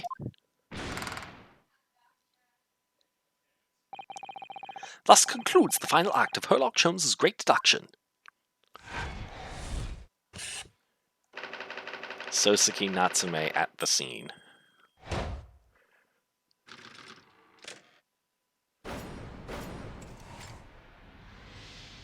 Deduction complete. Elementary.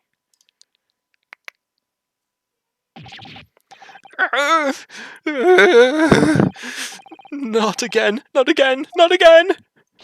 Not again!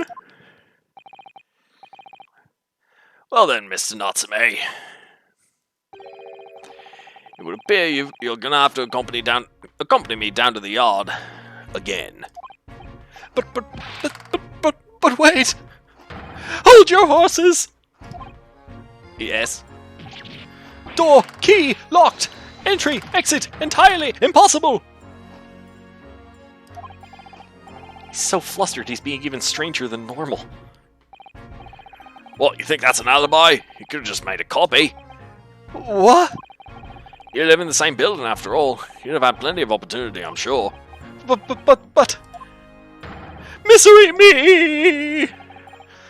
Sorry, sir. You'll get your chance to give your side of the story later. The facts speak for themselves, Mr. Mustache. Ah, you horrible hairlock Sholmes! He really has found himself an arch rival now, hasn't he? Come on now, no dilly-dallying. Outside, there's a carriage waiting. Welcome, student Mr. Narhodo, Esquire. I never imagined I'd be in this position again, but... You have to help me! Please! Please! I'm innocent! Alright, I understand. We'll come to your cell later and talk about it. And one more thing! Oh, yes? My poor little kitty cat. Please give him his breakfast for me! Gotta go? Oh well, thanks for watching, Kecleon. And so, his evil curse still apparently unbroken. Soseki-san found himself once again the prime suspect in a case of murder. Thanks to the incriminating deduction of the great detective. My dear fellow, that honor belongs to you!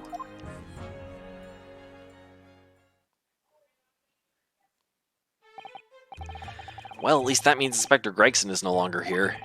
We can examine the crime scene in more detail now. Yes, that's right. Ah, and of course... What? Hang on.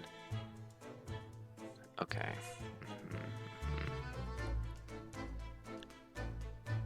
Okay. Have you forgotten what the inspector mentioned before? It's my honor when something bad comes of... Yeah, basically. It was the landlord, Mr. Garadeb, who discovered Mr. Shamspear. Ah, Mr. John Garadeb, yes. I expect we could find him in his sitting room on the top floor as usual. Right, we must remember to go and talk to him later then.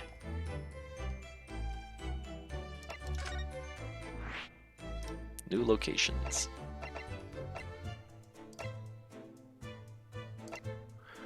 Okay.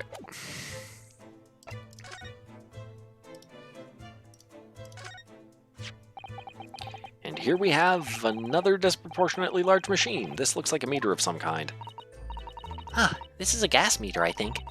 It seems that in this district, residents pay for gas as they use it with coins. Ah, I see. Yes, now you've pointed it out. I can see that there's a slot just here that looks like it would take a coin. So you mean if you put a coin in here... That's right. That will buy you about 2 hours of gas for lights and heating. So if you were a poor person with no money, you'd have to sleep in the freezing cold? Yes, or if you were a scatterbrain with no change because you forgot to exchange your money at the bank. Thank goodness there's no meter in our office. Maid lady must have thrown another knife which conveniently hit some poison and then fell between the floorboards and into his cup of tea. Ha, maybe. Check the ceiling for stains. This is a gas wall light, isn't it? It must be connected to a gas pipe in the wall. Yeah, you can see it. You can see it connected to the machine. Gas lights, a gas stove? London really is a city of gas. But now that I think about it, Mr. and Mrs. Garadeb had an open fire on the top floor, didn't they? Oh yes, you're right. I don't recall seeing a gas stove up there. Well, I much prefer a real fire anyway. It's so much cozier.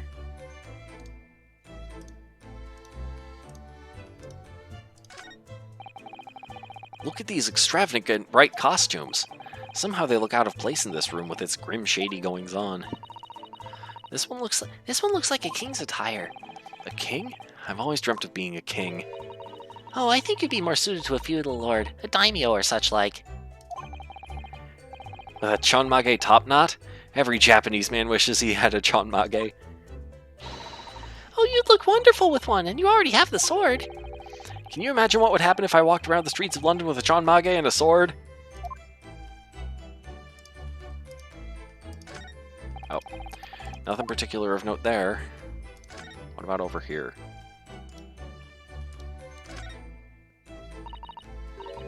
This is some sort of makeshift stage, I think, isn't it?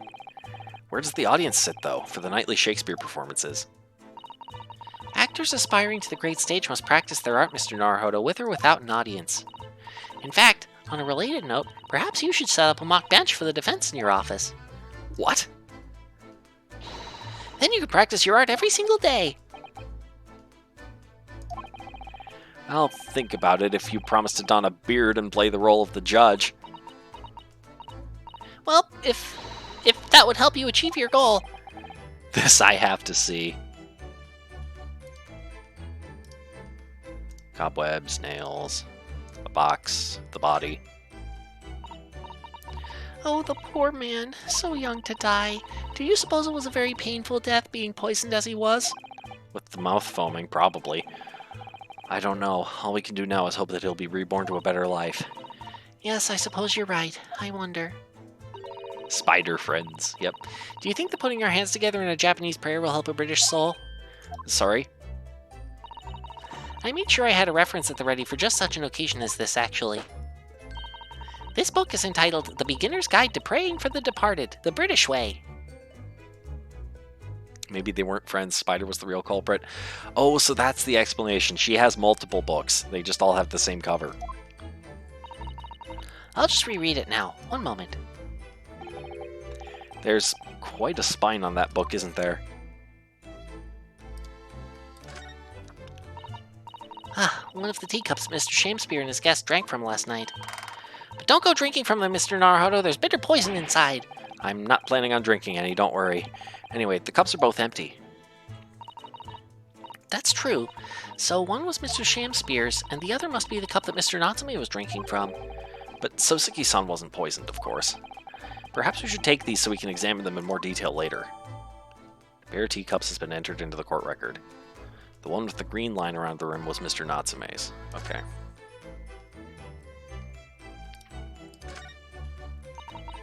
As we've seen from the outside, the window is completely bricked up. A vestige of the former window tax that Britons had to pay. What strange things they used to tax in Great Britain. I mean, making people pay for the number of windows they had in a property? It's extraordinary.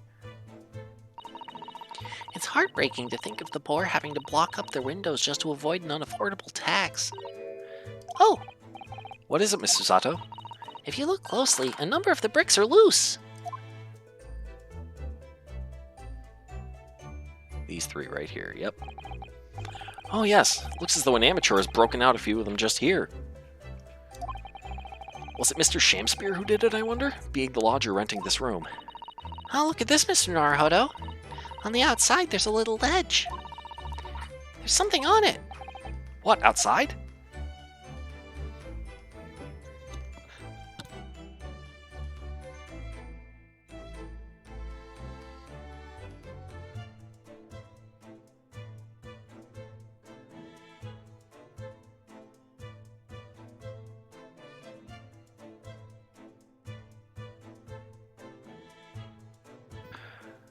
Oh, it's looking more and more likely that Bob the Builder did it. Maybe. It's so cold outside. You can feel it through this gap. It did snow all last night. It would be cold. More importantly, what is it on the ledge out there? What are those snow-covered lumps? It's more bars of soap. Soap? What are bars of soap doing lined up on the ledge outside the window? I have no idea. But the pair of them look rather charming like that. Still, that's very strange, isn't it? Bars of soap lined up outside the window. I think perhaps we should take one. There are two, after all. Oh dear, I suppose we could. Oh, what's this? Look here at this soap. Ah! Do you see, in the middle there? There's a patch that's a different color. It's sort of transparent, but... Some sort of fancy design, I suppose. Only in Great Britain.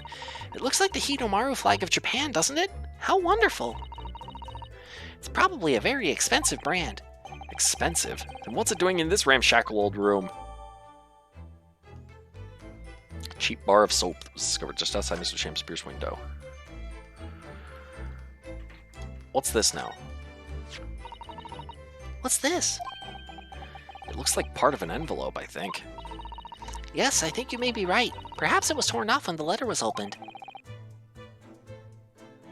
Is that significant? Wait, what letter?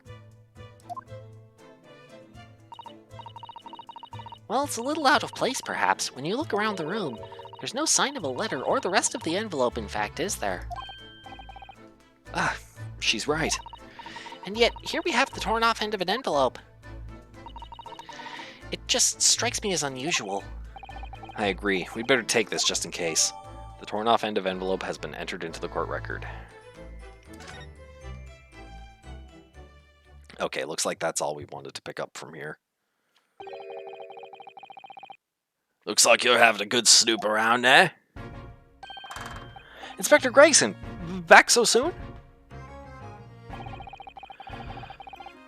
After I threw that little Japanese fella in the clink, I went and reported this to the investigation division. In 5 minutes' time, this place will be cordoned off by the yard. Oh, I see. Well, we better be leaving then. Poor Mr. Natsume must be feeling very low being back in a cell again so soon. I'm sure. We should probably go and...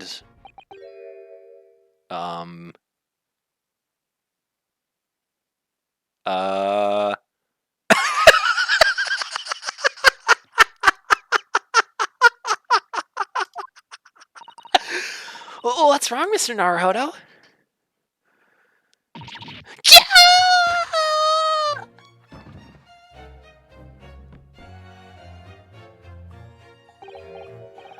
Out, out, brief candle!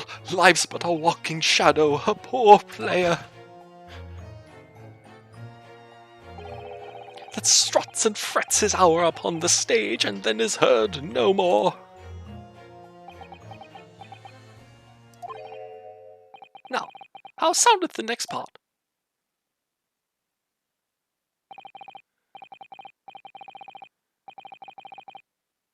It is a tale told by an idiot, full of sound and fury, signifying nothing. Is this the second time now someone's been arrested for a murder before they actually checked to see if the person was dead? Yes, yes it is. The second time in as many days, in fact. Indeed! Oh, happy day! What? What?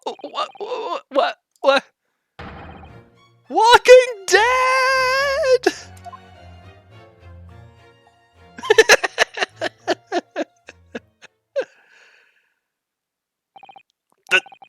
the fella isn't dead at all. What was that nonsense he was saying, though? I think, yes, it was from William Shakespeare's Macbeth. A soliloquy from Act 5, Scene 5. Shakespeare. Oh, now they have the audacity to have Shakespeare and Shamspeare. Nice. So it was that the victim, Mr. William Shamspeare, came back to life. If the man had indeed been poisoned, it transpired that it hadn't killed him. He was taken by emergency carriage to a nearby hospital for treatment. And Inspector Gregson evicted us from the scene of the crime. Whatever that now was. Maybe he did eat soap. Yeah, we'd have to ask him. Oh, it's this guy again. 21st February, Briar Road. Whatever do you think will happen now? Good question.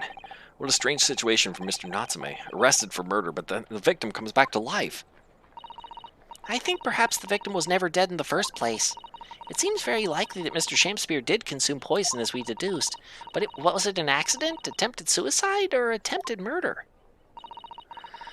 Until the truth can be established, I imagine the police will keep Mr. Natsume in custody. I suppose so. Let's hope it doesn't come to anything more than a night in the cells. Oh, what's this? What's that man doing over there? He looks like he's trying to see into Soseki-san's lodgings. Is something wrong, Mr. Naruhodo? Excuse me, could we have a word?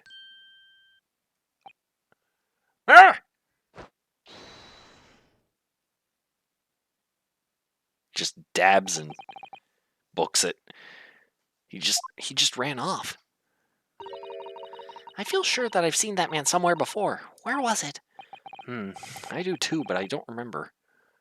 Yeah, he was out here on the streets when we were investigating something else one time. Along with Shamspeare. The two hate each other. So I need to go to Naruhodo's legal consultancy. Uh-oh.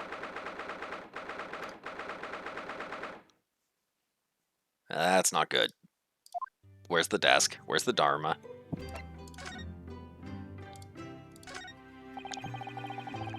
Oh, right, this was before he got established. Never mind. Perhaps we should put this spade away somewhere. That's not a spade, Naruhodo-san. It's a shovel. No, shovels are for digging. That's for scooping up loose material. It's a spade. No, spades are for digging. No, spades are for digging. That's for scooping up loose material. It's a shovel.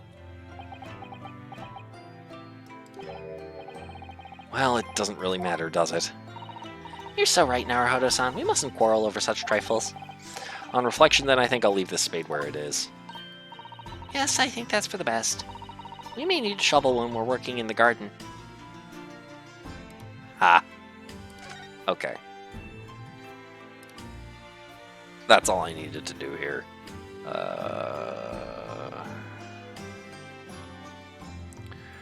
Back and move.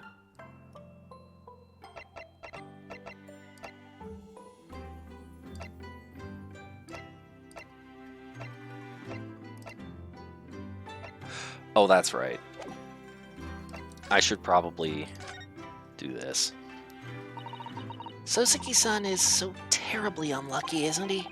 You can say that again. Suspected of 2 different murders in 2 days. I've never known anybody to be so badly in the wrong place at the wrong time so many times. I have. And I'm looking at him right now. You know, I hadn't really considered it much before, but I think you might be right. I have been quite unlucky in that respect, haven't I? Am I cursed? Oh no, Naruhodo-san, I'm sure you're overthinking it. Okay. Move.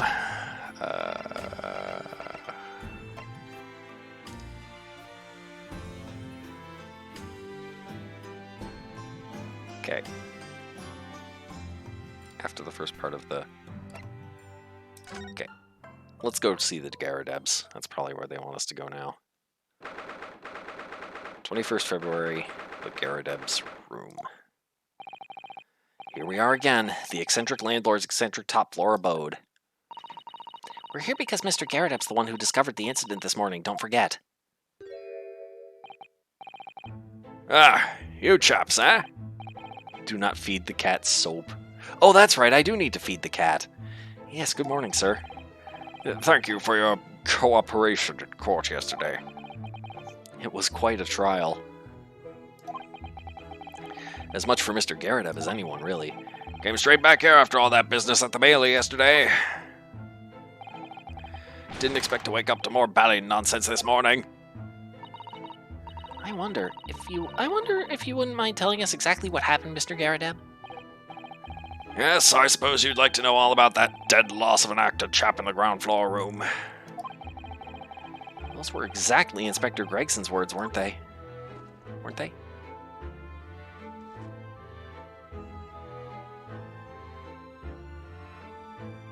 Oh, right. Something else I want to do, too.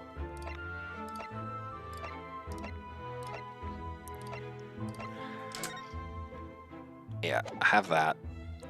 What about this? Nearby street map. Yep. What about this?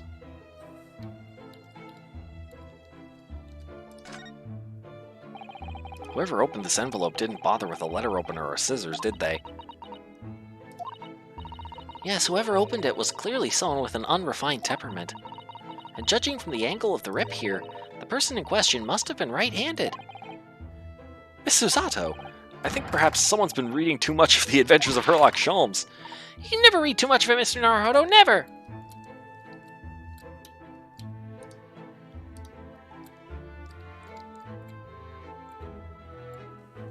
Okay. It may have been Natsume.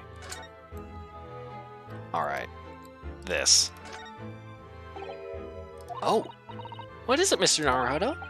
This bar of soap. When we first found it, I could have sworn there was some sort of round disc in this depression just here. A reddish one. Yes, you're right. I remember it too. But now the depression is completely empty. Where could the disc have gone?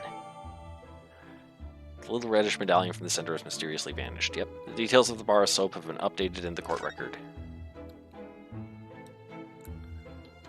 Interesting. Someone stole the button from the soap, yes. unless it fell in one of these cups. You'll bet Actor Man ate it. This is the teacup from which Mr. Natsume was drinking. Yes, unlike the other one, the inside of the cup is completely clean. I suppose he must have drunk the contents before the tea had a chance to leave a mark.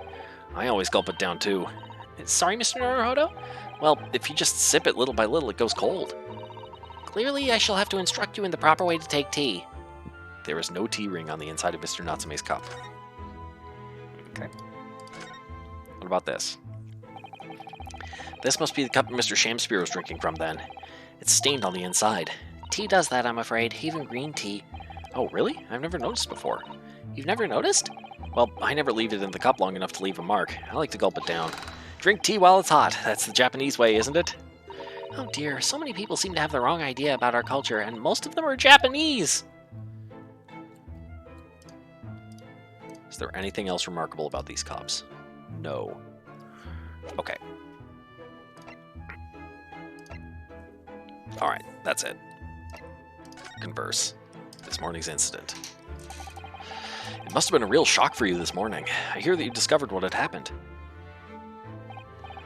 Ah, well, that hopeless actor chap rises at 5 o'clock sharp every morning without fail. But at 5:30 this morning, he still hadn't lit the gas. So I went down and knocked on his door, but no bally answer. And that's when you broke into his room by kicking down the door? Well, I called on that rum-looking Japanese chap to do the grunt work, of course. Wasn't it a little premature to kick the door down? The man could have just overslept by half an hour.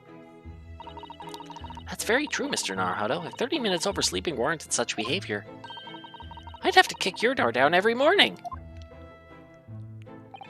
Well, you know, better to be safe than sorry and all that. Is it just me, or is he avoiding our gaze now all of a sudden? Except that it was a sorry situation indeed that you found on the far side of the door. Yeah, you're hiding something. Again. Why, though? The victim's name is Mr. Shamspear, I believe. Is that right? Yes, William Shamspear. Took the ground floor room 3 months ago now. And how would you describe him? In a word, destitute. Destitute? Well, let's face it, the only redeeming feature of that room is the cheap rent.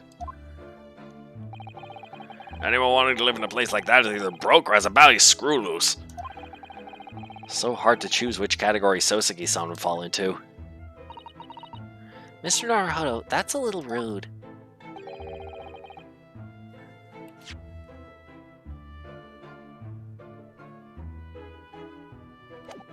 He was doing research as well. Research? Into what? Shakespeare, of course, Shakespeare. Read a few plays in the old barn myself, you know. Romeo and Hamlet and all that. Romeo and Hamlet? Yes, William Shakespeare is England's most highly regarded classical playwright and author. He's known as Sao in Japanese, as you know, and many of his works have already been translated. It seems incredible that Shakespeare was shortened to Sao, though. Someone was too heavy-handed there. There were a lot of costumes in the victim's room, actually, weren't there? Of course, Mr. Natsume is a scholar of English literature as well. I imagine he and Mr. Shamspear would have had much in common. Shakespeare interpretation disagreement leads to shocking murder. Let's hope it's not that. Mr. Naruhodo, really, how rude!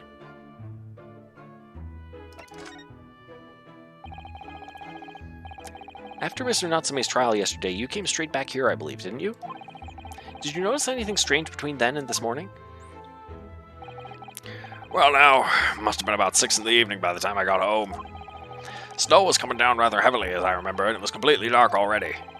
That failed actor chap was out at the time. Mr. Garrett noticed there was no light from his room or something, I suppose. Couldn't summon the energy for anything much, so I just sat in front of the fire up here. It was after 8 before Shamspear got back. The chap was up until past 1 in the morning, I'll have you know. Suppose he met his end sometime after that. I was asleep by then, so I'm rather in the dark there.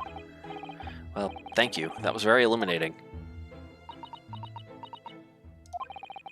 Is everything all right, Mrs. Sato? Well, I was just thinking it's a little strange, that's all. Mr. Garrideb, you were up here in your room all evening, if I've understood correctly. Not a big fan of stairs, not with this blasted leg. Then, how is it that you seem to know? The precise movements of your tenant on the ground floor, I mean. That's a very good point. I can't imagine that you could hear noises from the ground floor all the way up here. Does this old man like to spy on his tenants? Is that it? Did he just break his pipe in his hand? I say, I know what you're thinking. It's a belly outrage. I'm ex-military, don't you know? I don't go around spying on my tenants. Why would I? Then how did you know, Mr. Garrideb? It's the gas, woman. The gas tells me everything. The gas?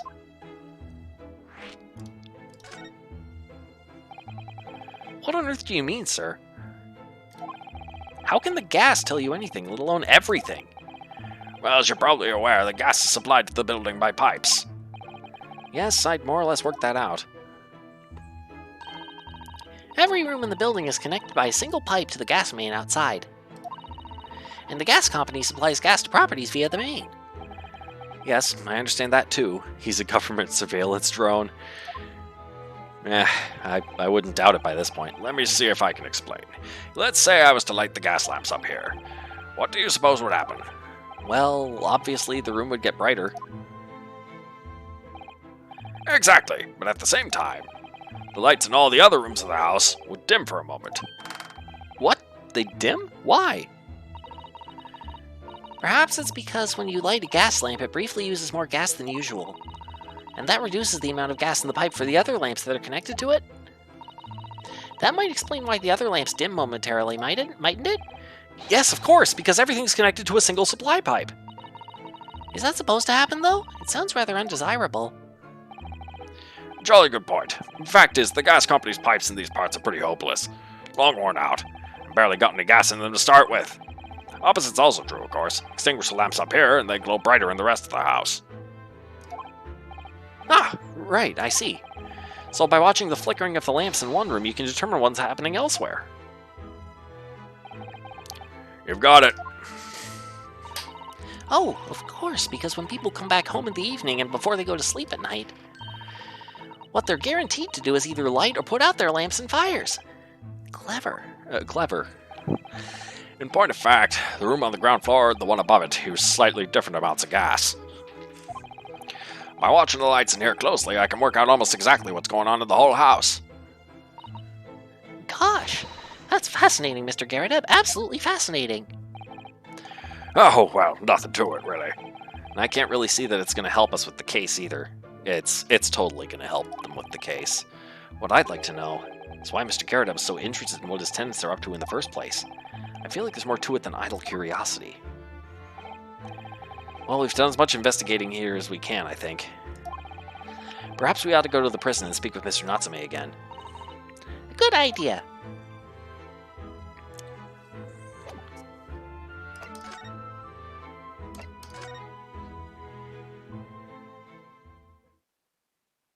Aww, poor Natsume. I can tell Kecleon really didn't like this guy. 21st February, local prison, cell 9. Look, Mr. Naruhodo. Mr. Natsume, have the police finished questioning you now? Locum student Mr. Naruhodo, Esquire! Oh, yes? What is he? Tell me, is he a ghost? Is he here to haunt me? Let me guess. You're talking about Mr. Sholmes? He actually calls himself a great detective, Mr. Natsume, not a ghost. But his diabolic deductions, they're not of this world. They've left me. Ah, cursed! I'm cursed, I tell you! Yeah, I was just thinking that. I forgot to feed the cat again. Well, that sort of hurts. Credit where credit is due, Mr. Naruhodo. You were heavily involved in the deduction, too.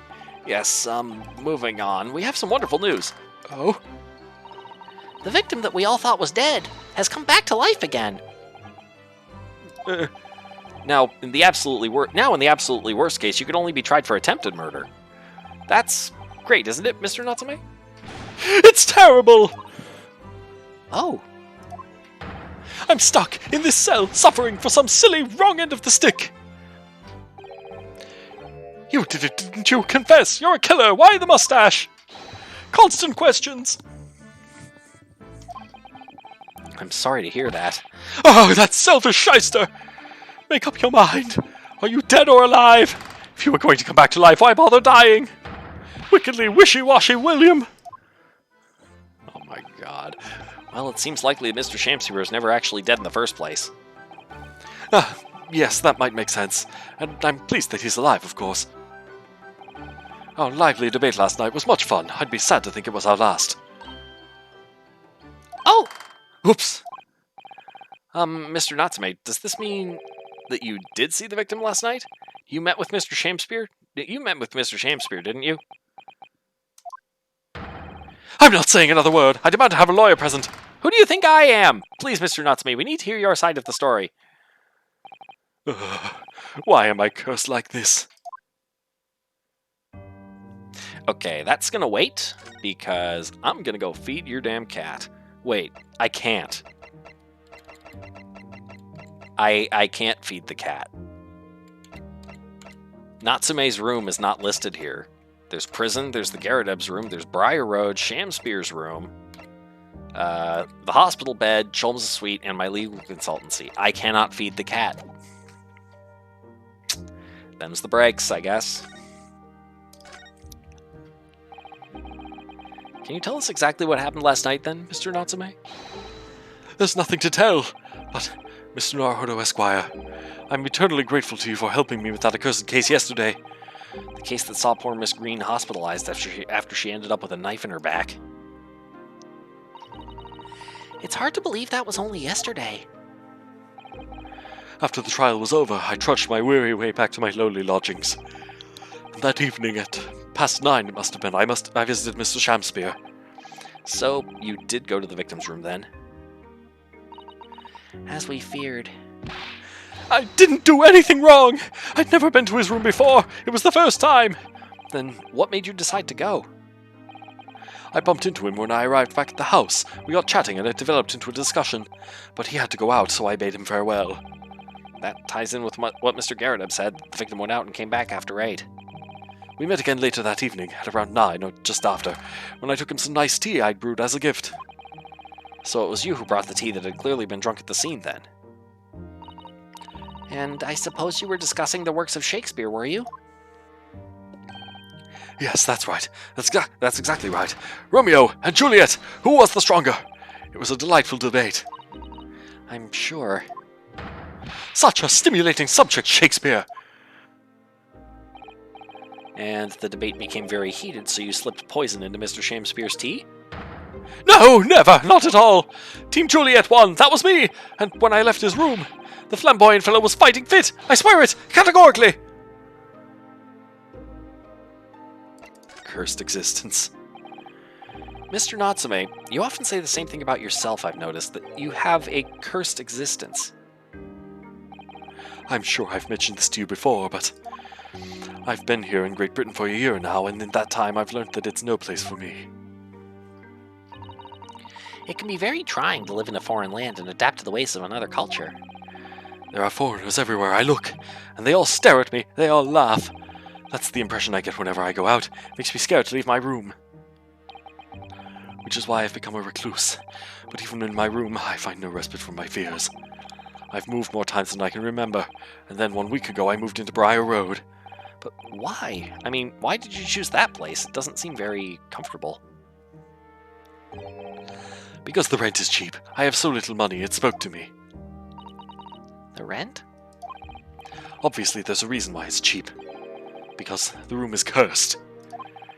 Cursed? Cursed how? The previous occupant, the man who lived there before I took the room, died there. Oh no! He was only a young man, but one morning he was found dead and no one could explain why. Surely no one would want to live in a room with a history like that. I didn't. When the letting agent recommended the place, I wavered. But I want books, and books cost money! A horrible history is a small price to pay! When I realized it would mean I could buy more books, I signed the lease like lightning. Brave? Brave or blinkered? But after I moved in, I soon came to realize what I'd done.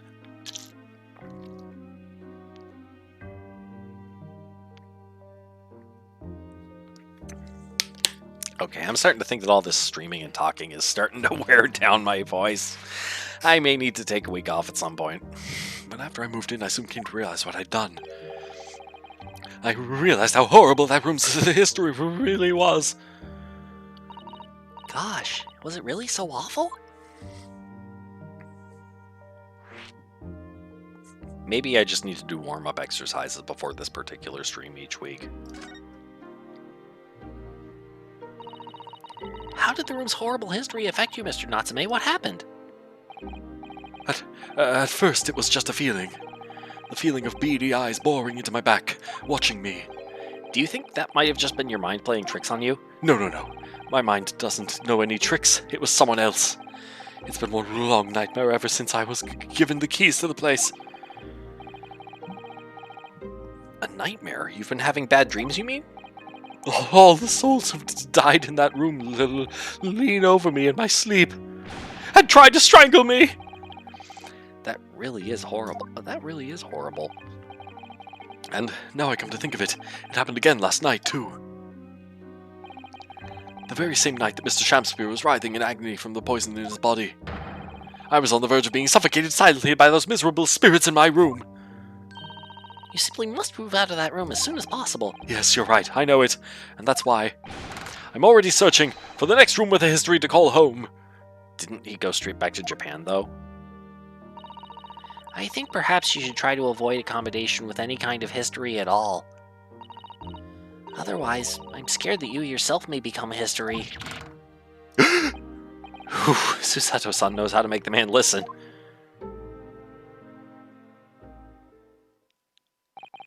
Of course, Mr. Lord of the Manor is worried about the curse on my room as well.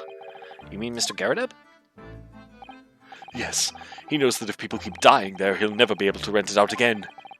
Well, that's true. I, for one, wouldn't go near the place. Perhaps. That may explain why the landlord pays so much attention to the gas lamps in his tenants' movements. You mean because he's worried about their well-being? He does seem to have an unusually keen interest in the amount of gas in the pipes. There must be a reason why he keeps such close tabs on the occupants of his let rooms. What do you mean he pays so much attention to the gas lamps?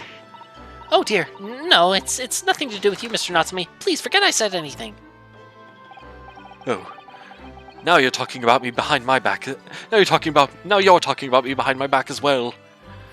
Sounds like a threat. Is it possible it's a gas leak?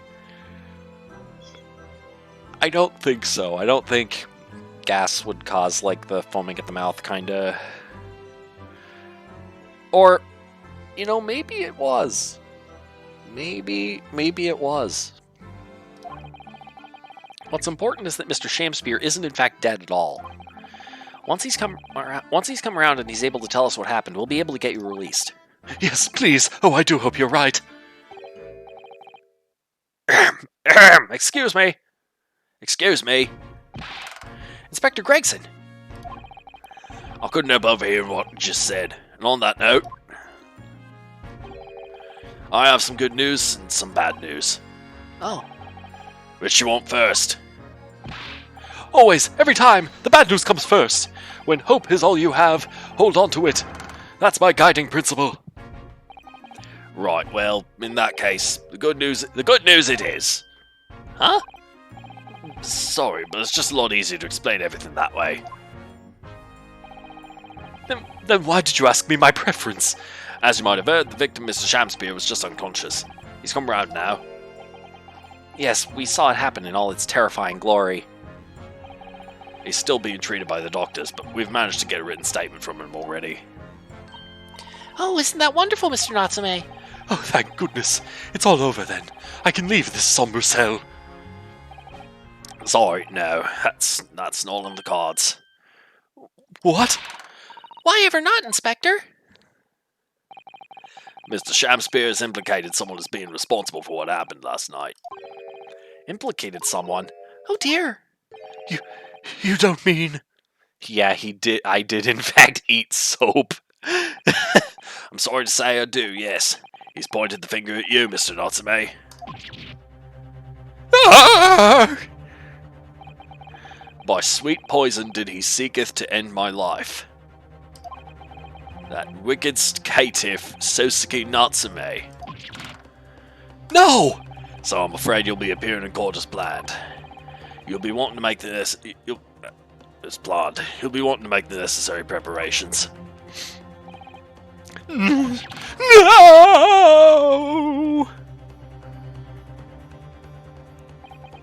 And so, once again, Sosuke-san found himself having to take the dock in the Old Bailey. Whether his room was haunted, or whether he was just terribly unlucky, I knew I had no choice. The following day, I would represent him in court, and do my utmost to break the curse that blighted him.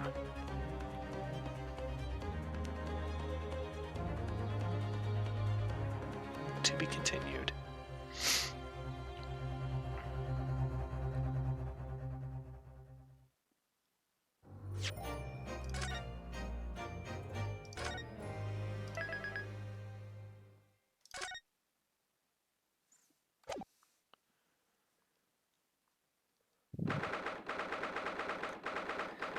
February 9:23 a.m. The Old Bailey, Defendant's Antechamber. The Old Bailey. This place always makes me feel strange. I seem to get chills down my spine and break out in a nervous sweat all at the same time. Well, I didn't think I'd be back here so soon. That's my line! Good morning! Ah, good morning, Mr. Natsume. It was only 2 days ago that I was declared not guilty here. Yes, we somehow managed to prove he didn't stab Miss Green in the back. But now this! Another morning, another murder, and here I am again in this hellhole. Can't keep coming to court! I'm beginning to think he's right. It really does seem as though he's cursed. Mr. Naruhodo, I'm afraid I have bad news. Oh. Mr. Natsume, good morning. Yes, morning. So, here we are again. Yes, again. Judicial Assistant Miss Miko Tobias Squires, what's the bad news? Oh dear. You heard, did you? If you come in shouting at the top of your voice, people can't help hearing what you say! Oh, I am sorry. you've done nothing wrong, Mr. Sato. Now, what is it? Well, it seems that the prosecution in today's trial... Is it Van Zeeks again? It's totally Van Zeeks again. will be led by Lord Baroque Van Zeeks. Yep. Van Zeeks? Gah! Oh no! Oh no, no, no, no, no, no! The so-called Reaper of the Bailey. The most legendary prosecutor in the land. Vampire Man, yes! In the trial 2 days ago, he pursued Sosuke-san and I relentlessly. Of course, by the skin of our teeth. We managed to pull through, but still...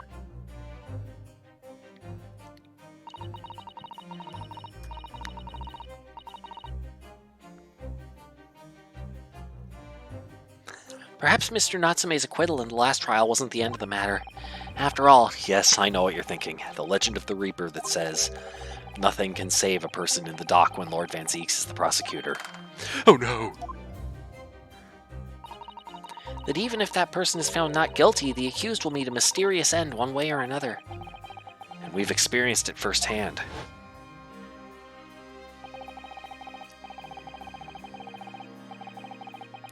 A man we successfully defended met the most terrifying end after his acquittal, right here in the Old Bailey.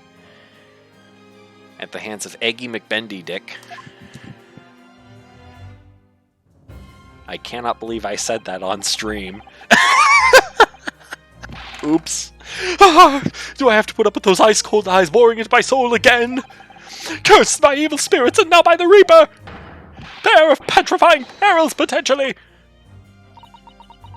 Well, if it's potentially, at least you appear to have hope, Mr. Natsume. Locum student Miss Naruhodo Esquire! Yes? I'm innocent! You have to believe me! You more than anyone now. Don't worry. I'll be your steadfast ally every step of the way in this battle. I promise. And this promises to be a hard battle, I fear. Well, the trial is scheduled to begin shortly. We should move into the courtroom. Let's go. Oh yes, I forgot to say. I'm afraid he won't be able to make it. Mr. Sholmes, I mean. That's probably for the best. Oh! If he were here, I might be tempted to rely on his help, and that could be seen as a weakness. If Lord Van Zieks were to notice, he'd prey on it mercilessly. At least, that's my gut feeling. Mr. Naruhodo. You're right. Yes, you're so right. Oh, well said, locum student Mr. Naruhodo Esquire. Well said. I swear on this sword at my side and on the spirit of Kazuma that it harbors. I'll show him what a Japanese lawyer can do. I'll set you free, with honor. Oh, yes! Oh, yes. 22nd February, 9:40 a.m. The Old Bailey courtroom. So who's on the bench this time? In the name of Her Majesty the Queen, I hereby declare this court to be in session. I now call upon the counsels for the prosecution and defense to declare their willingness to proceed. The prosecution is ready. The defense is ready, my lord. Iris will be so happy I'm wearing her fancy costume. Readiness for the trial, my learned Nipponese friend, is not what the defense needs. What you need is readiness for your inevitable defeat. It's not just in my imagination, it's really there. Lord Van Zieks has such an animosity towards us Japanese for some reason. It was some time ago now that he first became known as the Reaper of the Bailey, I believe. These past few years he hasn't appeared in court at all. A tall hat. Yeah, there's a woman there with the top with a big ol' feather hat. Yeah, now he's back in the courtroom, though for some reason, only when I'm defending. Like how he says this having been defeated several times now. Remember, he's only been defeated once so far at this time by Naruhodo.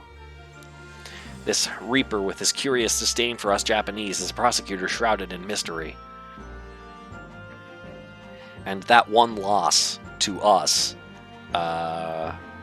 in that case, our defendant really was guilty, and Van Zieks knows this.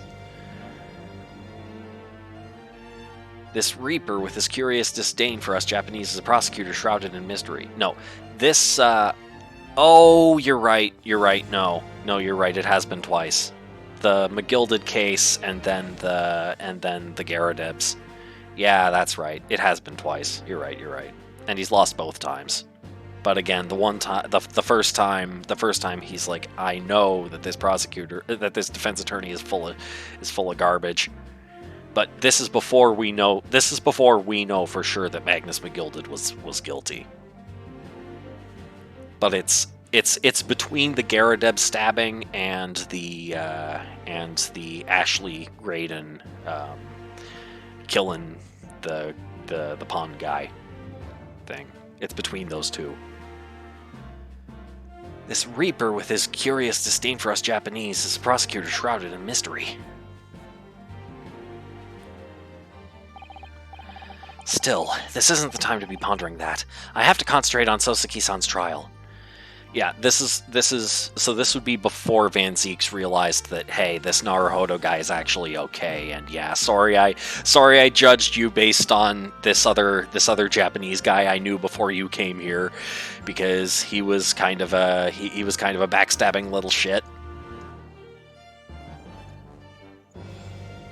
Yeah. This is before he comes to that realization that he's being a racist jerk for no reason. Well, for no good reason. I have to concentrate on Soseki-san's trial. Furthermore, I now call upon the 6 ladies and gentlemen of the jury. You have been chosen at random to represent the will of the people in this trial. Are you ready to fulfill your duty? Absolutely! I had a feeling this larrikin wasn't innocent before.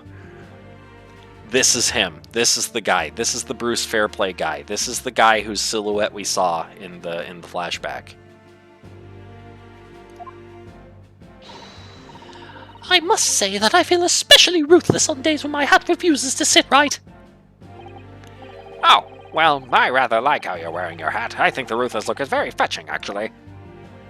There she is with the big hat. I need to be somewhere at 10 o'clock. I have a very important meeting. Let's make this quick. I couldn't agree more. I need to take home 5 bob tonight or the missus will go through the roof. Oh, may the Lord show us all the light here and lead his flock to a righteous verdict. That's the surgeon man. The British jury system is so very different to our own, isn't it? It's quite extraordinary to think that the power of judgment is in the hands of 6 members of the public, and that the judge can only pass sentence when all jurors are in agreement about the defendant's guilt. 6 citizens of London chosen at random, or at least that's the idea. The prosecution would draw attention to the fact that the accused was on trial here but 2 days ago. Accordingly, where possible, the same jurors have been asked to return for duty today. Very well, let us commence the trial. Lord Van Geeks, your opening statement, please. Oh yeah, that's right, those are the same jurors as last time, only number 4 has been replaced because that was Miss Garrett and she's in prison. So... Ladies and gentlemen of the jury, it is not the intent of the prosecution to cast doubt over your past decision. However, the innocent verdict accorded to this eccentric Nipponese before has had dire consequences. Surely you'd want completely different jurors to avoid bias? Honestly, good point. Because this is a completely different case. And now this guy's going to be playing on that bias. You need to not do this, buddy. Did the accused repent for his wrongdoing in that affair? Far from it. What wrongdoing? We proved he didn't do it. The guilty party confessed. Instead, he used his freedom to perpetrate a most blood-curdling crime. Namely, that of the attempted murder of his neighboring lodger, an innocent Englishman. To explain the circumstances of the crime, the prosecution calls its first witnesses to the stand. Oh, he's casting off the cape already. The detective responsible for investigating the scene and the accused himself. And I just told you I can't feed the cat because I can't get into Mr. Natsume's lodgings. I tried, dude. Witnesses, your names and occupations, please. Yes, sir. Tobias Gregson, Detective Inspector at Scotland Yard's Homicide Division. Sosuke Natsume from the Empire of Japan. My government ordered me to come here as a student to study your language and culture. Mr. Natsume.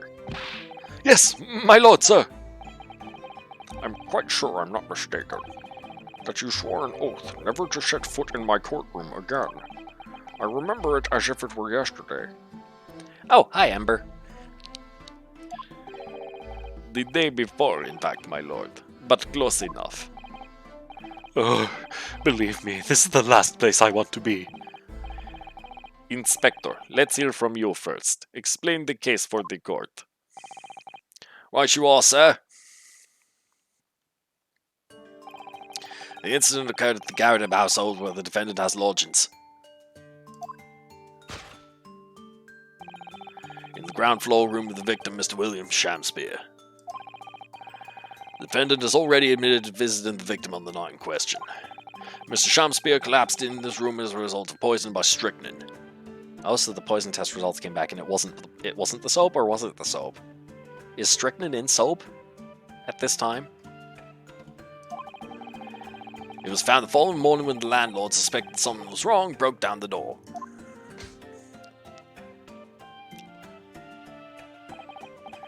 This means, I presume, that the door to the victim's room was locked at the time of the incident. Correct, my lord. It was locked from the inside, making entry to or exit from the room impossible. There's the hole in the brick thing. Although the victim, Mr. Shamspeare, lives to tell tale. He very nearly didn't. Man was halfway to heaven when we first found him. I was the first officer on the scene, my lord. I have a photograph and print here that I took the time to show how it looked. The bricks are still on the wall. Yes, a chilling scene indeed. The man looks very much deceased. That's right. Everyone present believed that's exactly what he was. Wait, is that a gas leak stain on the floor? What is this stain on the floor doing here? What? Huh? This is curious. Why is there a stain on the floor right underneath the gas tank?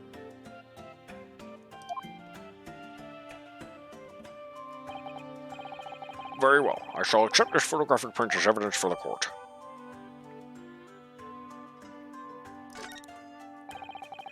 Now then, Mr. Natsume. Oh, yes, yes, yes! As the defendant, do you have anything to say at this juncture? They're haunted. Haunted by evil spirits. Good gracious, what's haunted?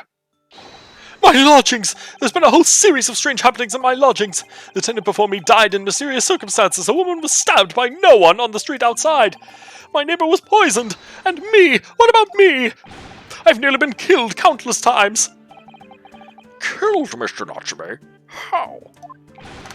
Even on that fateful night it happened. When I returned from Mr. Shamspeare's room, I lit my gas stove and climbed into bed. But before long, the stove went out. And somebody tried to kill me. You must always extinguish all fires before retiring for the night, Mr. Natsume. But it's so cold! My runny nose would freeze! The point is, I didn't poison my neighbor. Oh, why am I being accused of this? Why is my existence so cursed? Thank you, witnesses. I believe I have a reasonably clear picture of events. If I could raise one more point, my lord. One more conclusive point. Conclusive? Go on. Unfortunately, the victim, Mr. Shamspeare, has regained consciousness after his ordeal, and he has named the true culprit. The poison consumed by the victim was administered in a cup of tea that he drank on the night in question. Wondering if I got disbarred by trying to prove the house really is haunted? No, the disbarment was after the case where Ashley Graydon did the thing. But maybe it just took a few months to catch up with me. Tea, my lord, that was brought to the victim's room by the accused. The accused? Good grief! Order! Order! Yes, that's the crux of this whole case. If Soseki-san is innocent, then why? Why has the victim accused him? Well, Mr. Natsume, what have you to say to this accusation? That evening, yes, I did take some freshly brewed tea with me when I visited Mr. Shamspeare's room as a gift. The public water pump outside always freezes at night, so I bought bottled water especially to make it. And this is the result! Never will I touch tea again! Never! The public pump was frozen, you say? That's not information we've heard before. That'll do, thank you. Now, according to our laws, the defense must have the opportunity to cross-examine witnesses at least once. Therefore, I call upon these witnesses now for a formal testimony. I presume the prosecution has no objection? None whatsoever, my lord. Good. Then you will give your account of events on the night in question to the court now. Yes, my lord! Witness testimony. The catastrophic night. Wait. Okay. Was one of the tea cups laced with the strychnine before Natsume poured the tea into them? Which leads to another question. Was this actually an attempt on Natsume's life, but then the cups got switched and Shamspeare drank the poisoned tea instead? But then who would want to kill Natsume?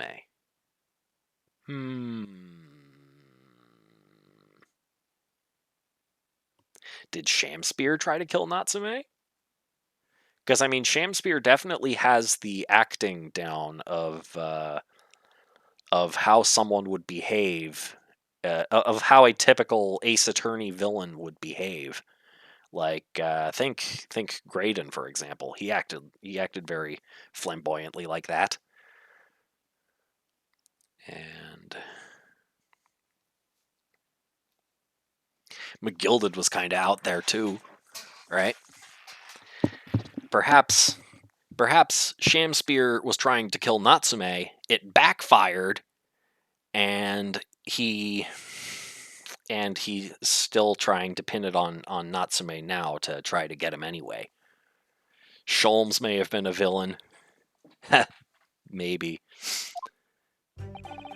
It was around 9 o'clock that evening when I visited my neighbor, and I took some tea with me as a gift. We had a heated literary debate over a nice hot drink, after which I went back to my room at around 11. Ah! My tea was completely harmless. He couldn't have locked the door behind me otherwise, could he? Strychnine takes some time to have an effect on the body.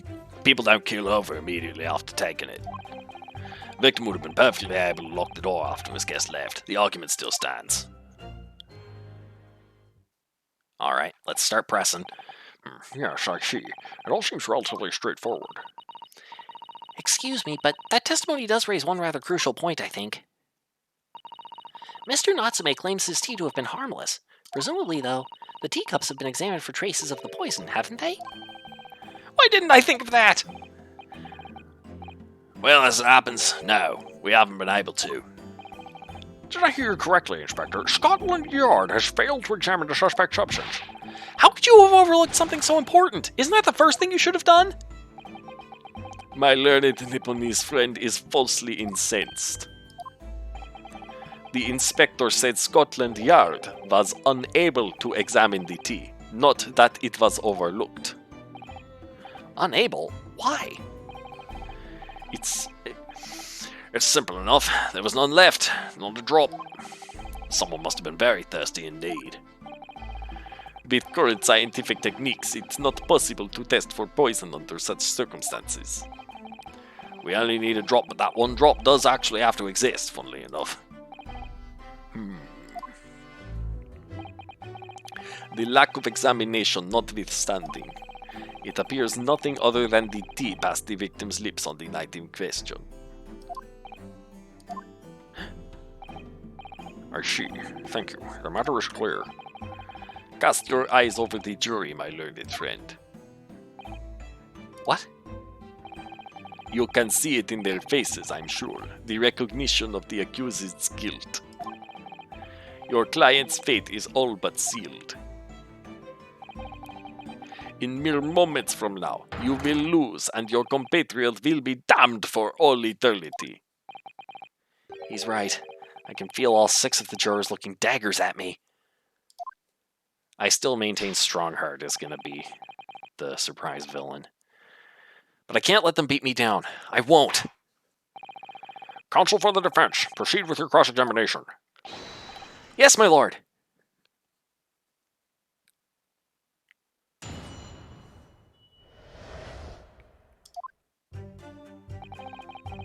It was around 9 o'clock that evening when I visited my neighbor, and I took some tea with me as a gift. Hold it! Were you and your neighbor good friends then? Oh, no! We weren't friends! Not at all! Not at all!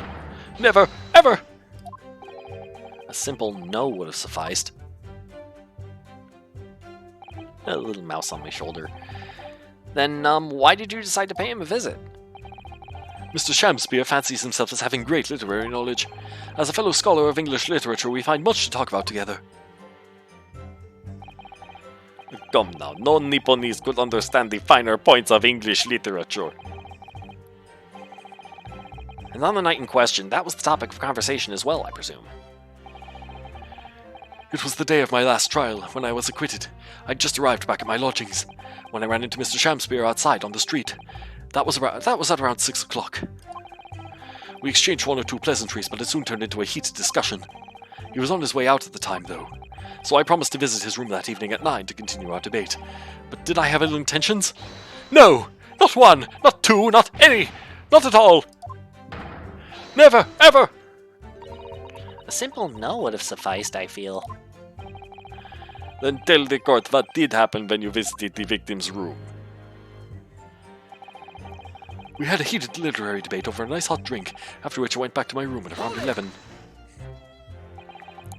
A literary debate about Shakespeare's works, I think you said, didn't you? Shakespeare? Ah, very worthy topic of conversation, I must say.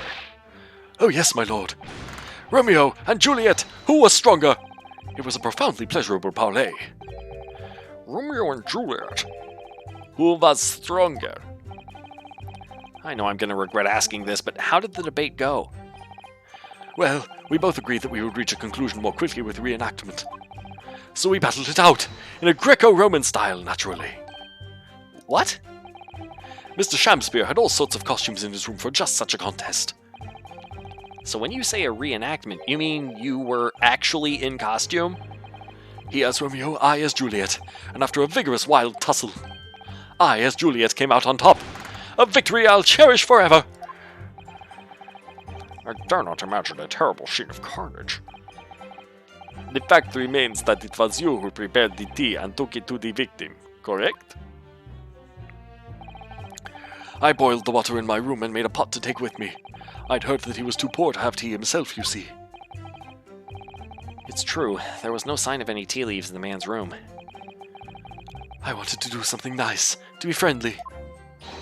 So why is everyone looking at me with such suspicion? My tea was harmless, of course it was! And do you have any basis for that statement, witness? My tea was completely harmless. He couldn't have locked the door behind me otherwise, could he? Hold it! Yes, there was not a drop of tea left in the victim's room anywhere, was there? That's correct. Anyone would think the fellow had never had a pot of tea before. He must have licked it dry. Wait, what?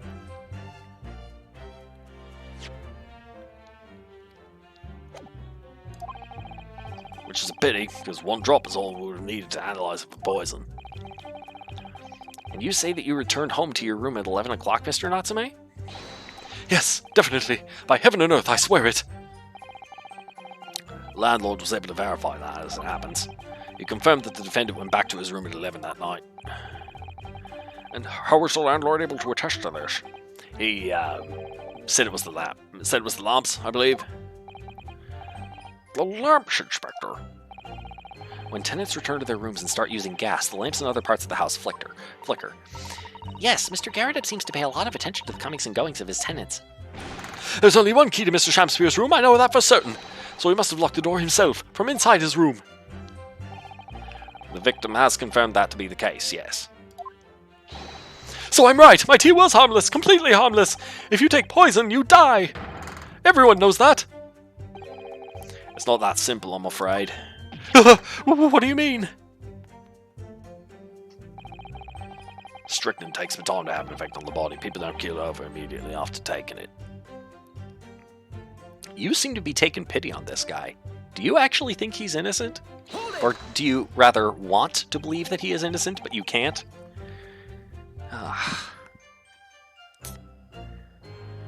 Well, I would feel sorry for you, Gregson, if I didn't know all of the nasty garbage that you got that you turn out to be up to later. Like from part 1, remember? This being a flashback. How long does it take for symptoms to appear then? According to the coroner I was speaking to at the yard, about 30 minutes after the poison is consumed. Then the victim suffers violent convulsions, cramping and stiffness, and eventually dies from asphyxiation. So there's a 30-minute interval between when the poison is ingested and the onset of symptoms. There seem to be a lot of different types of poison in the world, that's for sure. Oh dear, death by poisoning again. It's always so awful. 30 minutes is a long time. Certainly long enough for the victim to have locked the door behind the accused after he left. You can't deny that. It further degrades Soseki-san's alibi. Well, I have the medical report from the doctor who examined the victim here, my lord. Spells it out, really. The accused is the only person who could have done it. Very well, the court will add this report to the court record as evidence. Okay, good. We have something new. Victim's medical report has been entered into the court record. Oh yes, I see it here. Delayed onset of symptoms. Great. The victim would have been perfectly able to lock the door after his guest left. The argument still stands. Okay, cause of coma. Ingestion of small quality of strychnine, toxic effects, yep, 30 minutes, likelihood of the substance having been mixed with the tea the victim was drinking, but no sample could be obtained for testing. What's over here? Poisoning incident occurred at around 1:30 a.m. on 21st of February. Assessed from the victim's pocket watch, it appears to have broken when the man collapsed after the late onset of symptoms. No container for the poison was found at the scene. Okay, so are you telling me that Shamspear left... Sorry, that Natsume left Shamspears at around 11?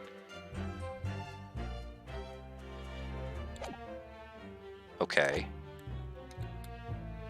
Press this. The argument still stands, you say? This is what Mr. Natsume has been saying, isn't it? The pair of them drank tea together that night, so if there was poison in it, the victim wouldn't have been able to lock the door after the accused left later on. Exactly! Ah, me and my tea are innocent! Sweet and innocent, I tell you! I'm afraid, sir, that doesn't follow. You see, strychnine is a slow-acting poison. In other words, it takes time for symptoms to appear. So you could have left the room up to 30 minutes after the victim drank the tea. As long as you did that, Mr. Shamspear could lock the door after you'd gone. But no! We drank the tea straight away! The battle over whether Romeo or Juliet was stronger, that came after the tea! Do you have any evidence to support that statement? In my great homeland, the Empire of Japan, we have a saying. Drink tea while it's hot. Sure, a proverb will satisfy the prosecution. I'm afraid there's no conclusive proof to support the defendant's assertion. On the contrary, there are sufficient grounds to infer his guilt in this matter. No! That's the extent of their testimony, is it?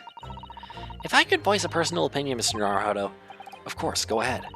Mr. Natsume is arguing for his innocence so adamantly and so persistently, yet Inspector Gregson just brushes what he says aside. It's really quite infuriating. I agree, so we need to find an inconsistency in what the inspector is saying, I think. I'm afraid so. As things stand, the jurors are sure to find Mr. Natsume guilty. As I see it, what we need to focus on is the poison and the tea. Let's listen carefully to this testimony again. Yes!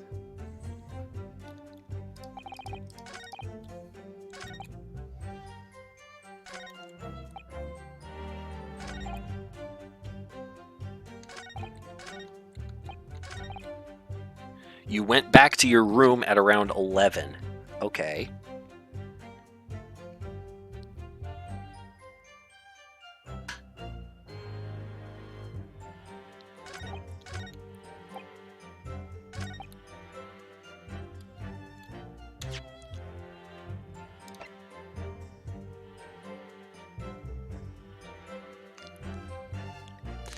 I don't know which statement to present this to.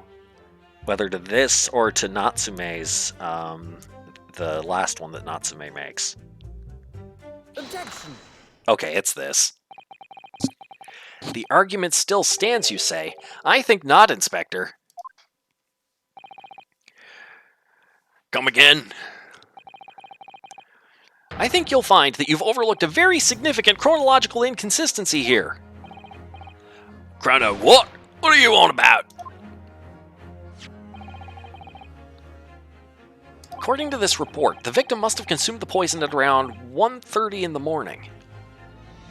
Oh, I thought it was 1 in the morning, and then he passed out at 1:30. And yet, the defendant, Mr. Natsume, left the victim's room at 11.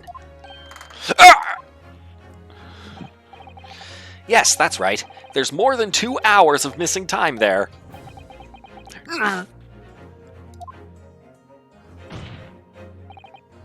In other words, if there was poison in the tea that Mr. Natsume brought to the victim's room, how could the victim have fallen ill to it 2.5 full hours after the defendant left?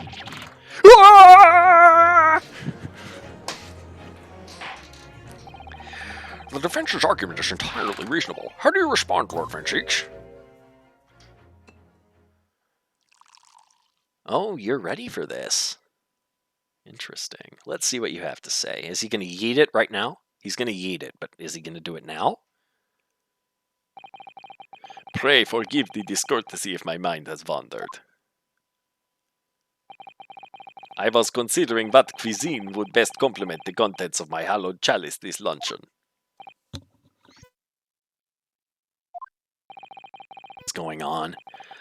How could it have happened, you ask? Oh no, he just crunches it? Okay. I do hate to shatter illusions, but my Nipponese friend appears to be chasing a phantom idea. A phantom? Is it so hard to imagine that the victim drank his tea after the accused had left? For example, at the time stated in the medical report.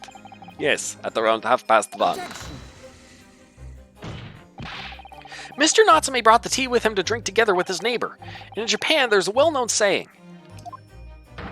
Drink tea while it's hot. And in my country, there is an even more apt saying. There is nothing more refreshing than cold tea. The point is, if there was such a long gap, there may be other ways to explain how the victim came to be poisoned. Other possibilities. What sort of possibilities, Counsel? Well, for example, the man could have had another visitor. Another visitor. That's a very bold assertion, my learned friend, from someone who has nothing to substantiate it. Or the victim could have taken the poison of his own volition. You suggest this may have been a suicide, Counsel? Objection! Mr. Shamspeare has categorically denied suicide. The idea can and must be discounted. But he could be lying.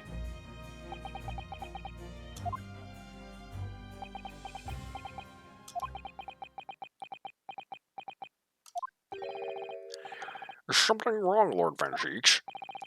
I was listening to the sound of the carriage pulling up outside the courtroom. Pray forgive the discourtesy. Carriage? What carriage? It would seem that the key player in this case has just arrived.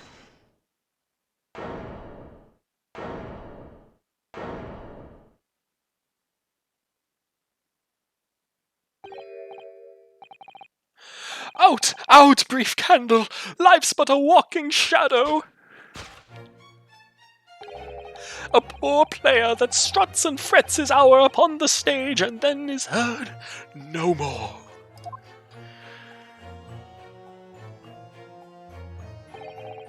It is a tale told by an idiot, full of sound and fury, signifying nothing.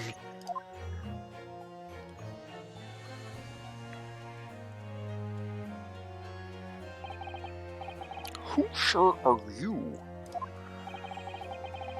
William Shamspeare, my lord. Alas, 'twas I, undone by these bitter events. I am the victim. What? What's he doing here? He'll not just testify, he'll reenact the entire scene. Yep. The prosecution seeks to call this gentleman to the stand. With his testimony, my learned friend's futile resistance will be utterly crushed. You're calling him as a witness? Very well, counsel. I grant your request with interest. I'm curious to discover what the court shall hear from the victim himself.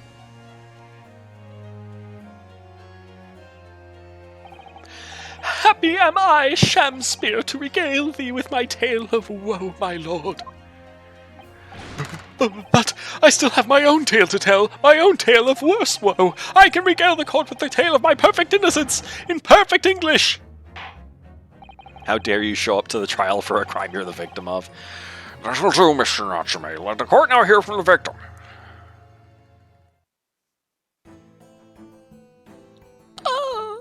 Oh, this guy.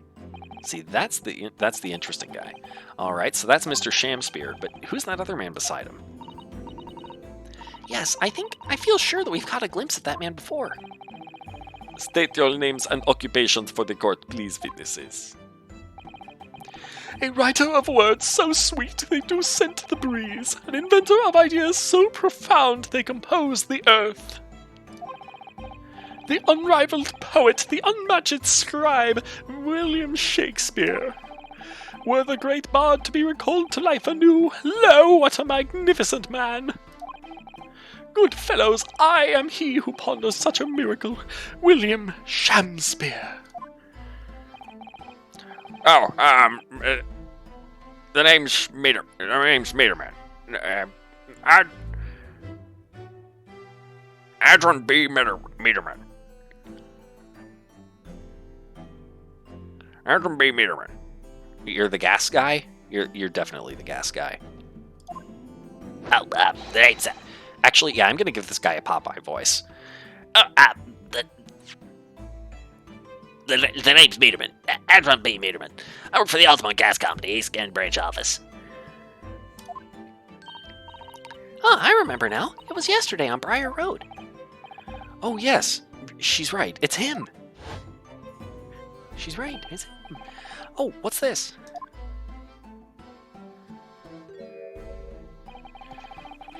What's that man doing over there?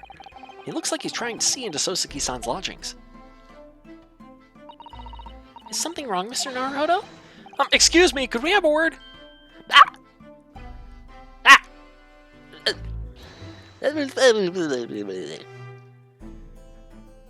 You gotta go get me spinach. Yes, we spotted him outside Mr. Garadev's house that morning. And he's a gas company employee? What does he have to do with this case? So, Mr. William Shamspear, you are the victim in this miserable affair, correct? Oh heaven, oh hell, do you command me to remember? That sweet poison that didst cross me and cross mine innocent lips. I subpoenaed him for the trial, with his doctor's permission, naturally. Hearing the testimony of the aggrieved will remove any room for doubt from the jurors' minds, I'm sure. Behold, you have only to rearrange the letters of my name to see that me's a seraph, an angel indeed.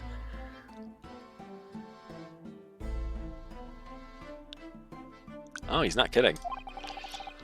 Thus be I noble of mind, sweet of nature, and verily honest of heart, as all heavenly angels be.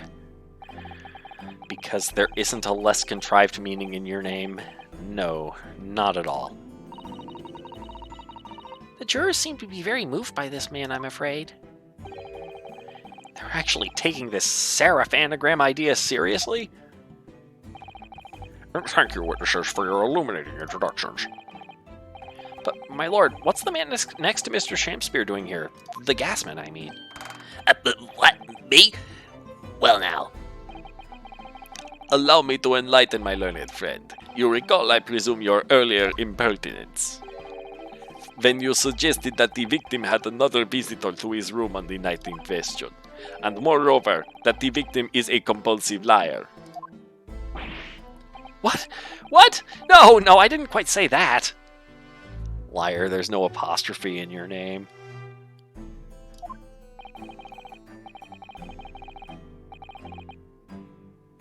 Good point, Fire. This young chin-stroker is here to controvert your wild claims, conclusively. Is that not so, Mr. Meterman? Hang on, no, I'm just here. I hereby call for your formal testimonies. You will tell the court as lucidly as possible what happened on the night in question. One may smile and be a villain. Yes, it doth pain me, but let the truth be spoken, the truth of that wintry night of my discontent.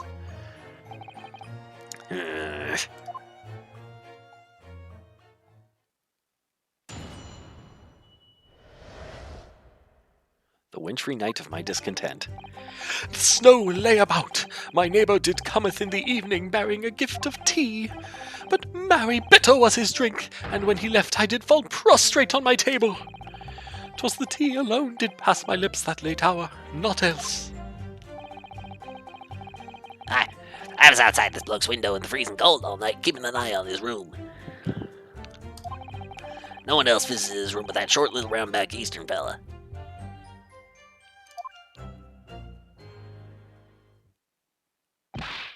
Wait, what did you say? You were keeping an eye on Mr. Shamspear's room all night? That's right. Of course, the bloke's window is all blocked up, isn't it? There's a little gap in the bricks where you can see into the room. So I spent the night trying to keep my teeth from chattering as I peered in through that. Describing your experience of having nearly been killed as discontent. Yeah, only Shamspear. The question is, sir, why? Well now, that's because he's on my list. What a piece of work is a man! Wherefore wouldst thou not stare in wonderment? What are you talking about? This buzzing busybody hath not part in this play. I pray thee, pay him no heed, make no more ado about his tedious words.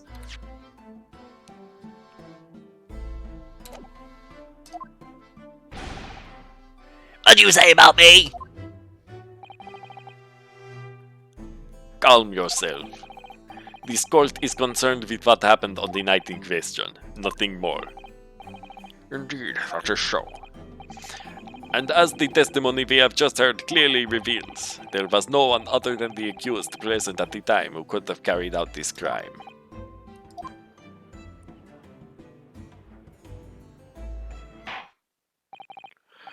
Well, I believe this may be the final testimony of the trial. Now, counsel, defense may proceed with the cross-examination. Yes, my lord.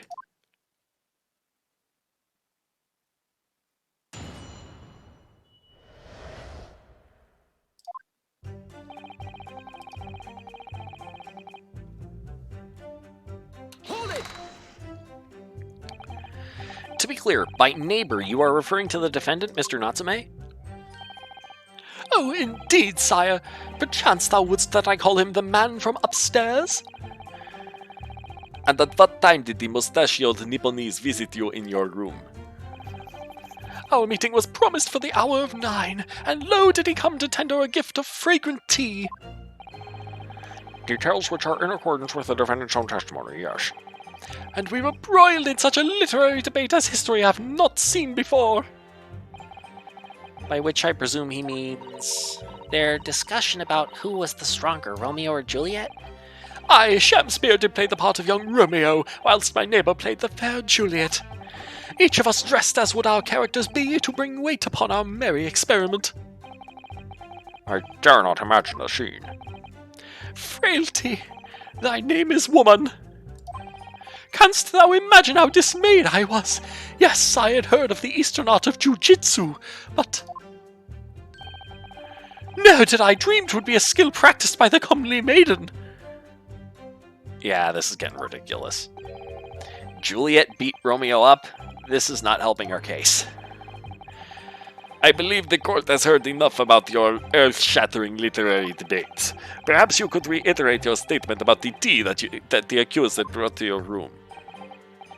My liege, I am thy servant. Gladly I would do thy bidding. But marry, bitter was his drink, and when he left I did fall prostrate on my... Let me stop you there. Mr. Natsume left your room at 11 o'clock, but it wasn't until after 2 that the poison made you collapse. That amounts to more than 3 hours of missing time.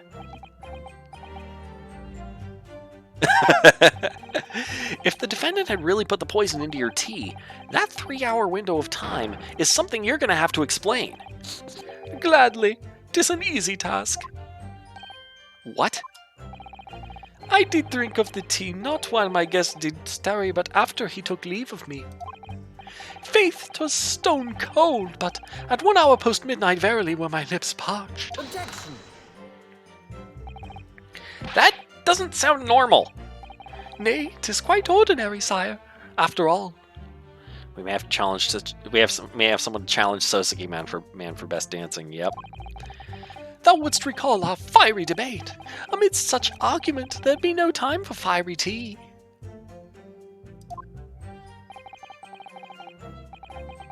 Romeo and Juliet again, and who was stronger? Mr. Shamspeare, in summary, allow me to confirm. Did you not come here with the intention of naming your attacker? But of course, my liege. 'Twas the stooped lover of words did attempt to shuffle me off this mortal coil.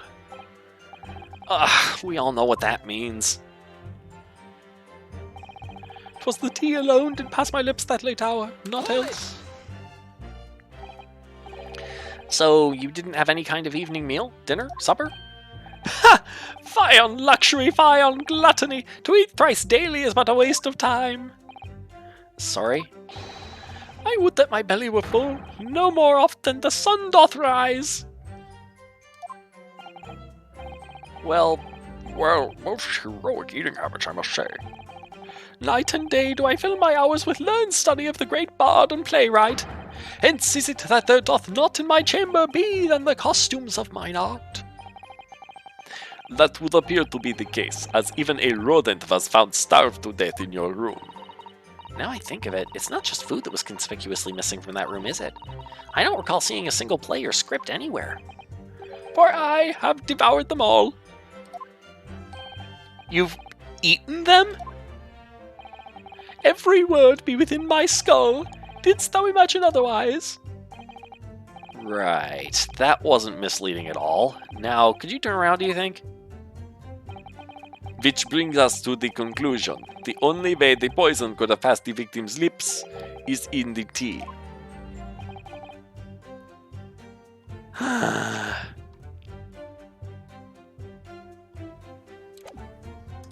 I'm still confused as to whether or not he literally physically ate the scripts.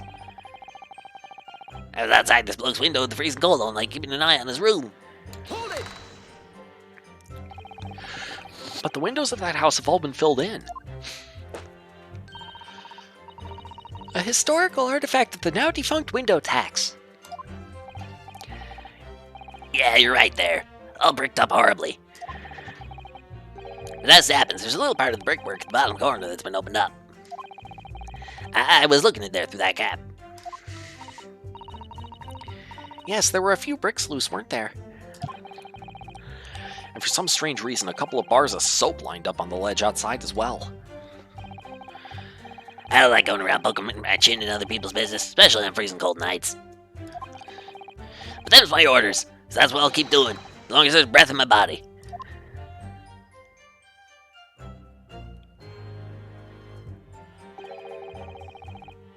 What's with all the theatricals today? I mean, this is Ace Attorney. Out of interest, Mr. Meterman, after the accused had left and returned to his own lodgings, did you see the victim leave the room at all? Oh, he never left. He was in that room the whole time, as far as I'm concerned. And we can therefore discount the possibility of suicide. How can you be sure of that? The police carried out a thorough investigation of the scene and found no receptacle for the poison. And since we know the victim didn't leave his room and hence didn't dispose of the poison's container himself, it's clear that this was no attempted suicide. Only the culprit could have removed the receptacle. Oh, yes. Lucidly explained, Counsel. Thank you. It really was. You can't argue with the logic. No one else visits his room but that short little round-back Eastern fella. Hold it! You say a short little round-backed Eastern fella. So you can't be sure it was the defendant then? He ate the container too. Yeah, maybe. Objection! How many other short little round-backed Nipponese with a mustache do you think there are in London? Well, of course, it's only an hour gap, and it was quite dark, so I didn't notice the mustache. But he showed up at around 9, so I'm pretty sure of myself. When the person you saw arrived, did he and Mr. Shamspeare drink tea together? Nah, sorry. Couldn't say. Why not? Because I couldn't see into the room all that well, could I? What I did see was the silhouette of that little round-back fella wearing a pretty dress. What? Oh, right, Juliet.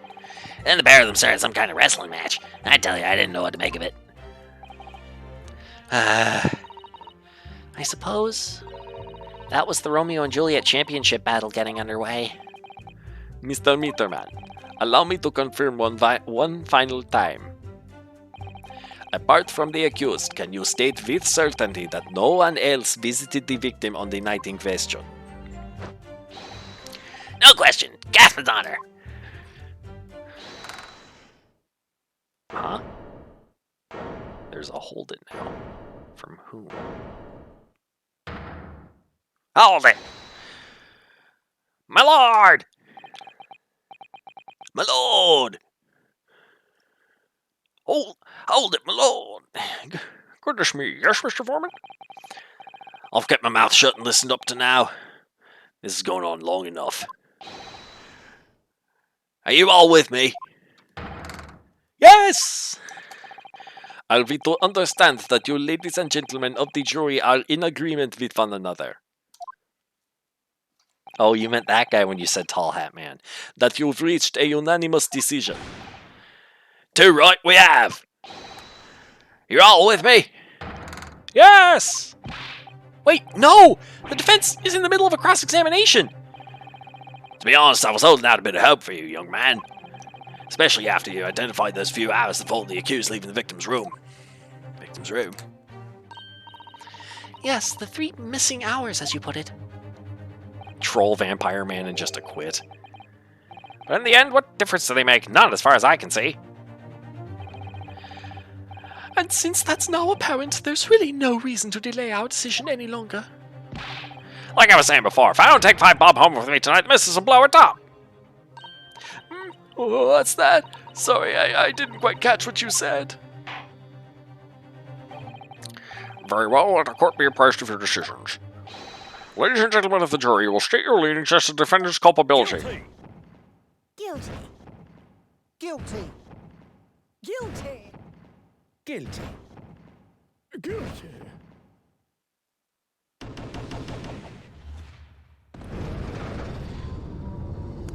Time for the examination. All of you? Well, it would appear that the jury is indeed unanimous.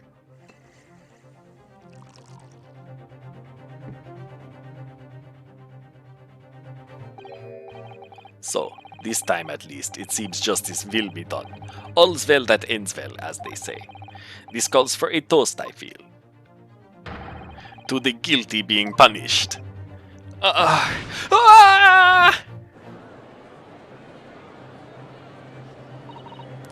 up, Mr. Naruhodo, please! The trial isn't over yet. What do you mean, Mr. Sato? What about the information I found in this Encyclopedia of British Law I have? That obscure right that belongs to the defense in these situations. The summation exam, remember? Yeah, the summation examination. A summation examination. Yes, that's right. We don't have a jury in Japanese courts, of course. But here in a British court of law, if we can reverse the decisions of a majority of the jurors, we can force the trial to continue. This trial can't end now. Whatever it takes, I just can't let that happen. The defense moves to invoke its right to a summation examination, my lord. Why am I not surprised at my learned Nipponese friend's inability to admit defeat? You choose to cling desperately to some archaic rule you barely comprehend instead of accepting the truth. Certainly no other defense counsel in recent times has exercised the right to a summation examination. Because they all know that once the jury's mind is set, it cannot be altered. Nevertheless, the right remains and must be upheld. The defense counsel's request is granted. This court will proceed with the summation examination as outlined in the Encyclopedia of British Law. Thank you, my lord. Are you and your fellows prepared, Mr. Foreman? Believe me, my lord, we know all about this young lad's tenacity. And we're ready for it. Very well. In that case, ladies and gentlemen of the jury, I hereby call upon each of you to state the grounds upon which you find the defendant guilty of the crime for which he stands accused.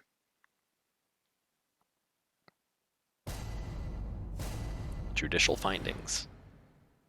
The jurors' contentions. The victim may not be well off, but he's a noble man, straight up. There's no reason to doubt the man. Well, I do declare that the good gentleman has no reason to lie. In fact, I think he's rather splendid. Just look at the accused by comparison. He's Japanese, stoops all the while, and has a mustache. Very fishy. There's no evidence to suggest the gangling actor is a fraudsman. For now, at least. I really don't care, I just need the trial end quickly. 3 hours of missing time is nothing when you reach my age, you know. Nothing at all. I knew it. Every single one of them seems completely convinced. It would seem that all the jurors have come to the conclusion that Mr. Shamspeare is a fine, upstanding, and honest citizen. If you ask me, they've all been bewitched by his strange theatrical movements. And sadly, nothing Mr. Natsume has said appears to have registered at all. Well, here goes. Let's not forget. I've pleaded with the jury on Soseki-san's behalf before, and it worked, so you never know. Before we begin, it might be an idea for me to remind you exactly how a summation examination works, Mr. Naruhodo. Oh, Well, you're still very new to British law, after all. that's true, I suppose. These jurors are useless, especially number 5, yeah. And Soseki-san's fate is entirely in my hands now, too. There's always a chance I might have forgotten some crucial detail. Perhaps I should hear Susato-san out. I wonder, should I let her talk me through it again, or not bother? No, I remember. I remember how it works. Thank you for the kind offer, Miss Susato, but I've been through plenty of these summation examinations already now. I think it's important that we don't delay the start any longer than necessary. Of course, I understand, and I'm quite sure you're right. If you're confused by anything at any point, you can turn to me for advice whenever you like. I'll be here for you. The key to this is really listening carefully to each juror's statement, finding two that are contradictory, and pitting the corresponding jurors against each other. Without further ado, please, counsel, proceed with the summation examination. I'm going to press number 4. I'm not sure if I'm going to be able to finish this this summation exam today, because we're coming up on the end here.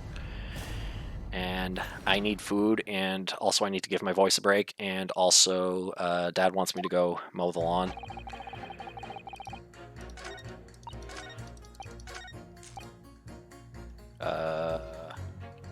Press. For now, she says. A fraudsman? What do you mean by that, madam?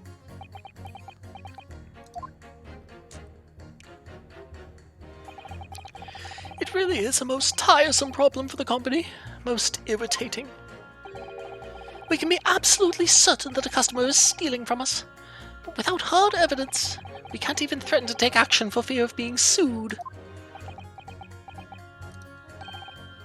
I'm sorry, you've lost me a little there. Who are you? I'm the wife of Augustus Altamont, owner of the Altamont Gas Company. Good gracious, Altamont Gas, you say? Gas is the future of energy in this country and around the globe, but proper handling is essential. As I'm sure our employee from the East End branch office would be the first to agree. Absolutely, Lady Quimby. Gotta be used properly. Ultimate Gas is the best in the world, of course.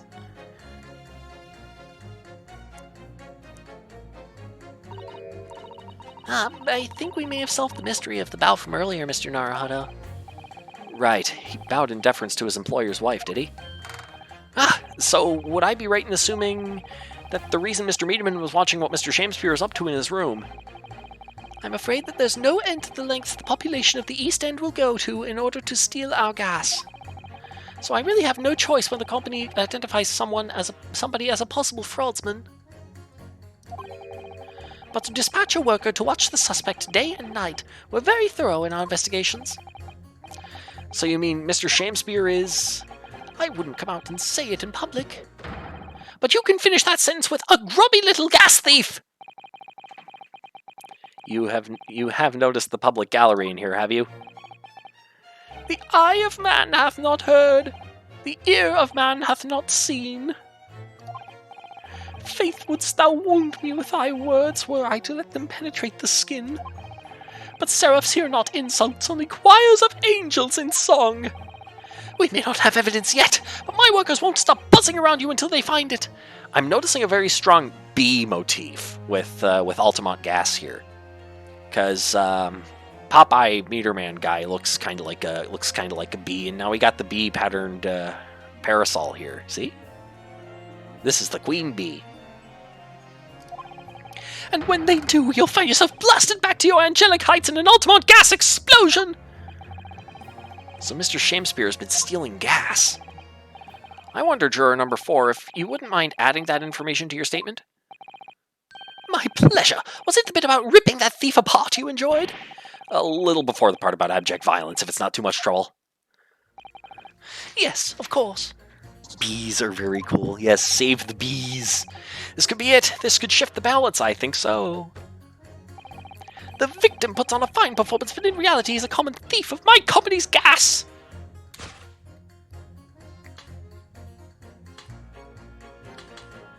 Right here.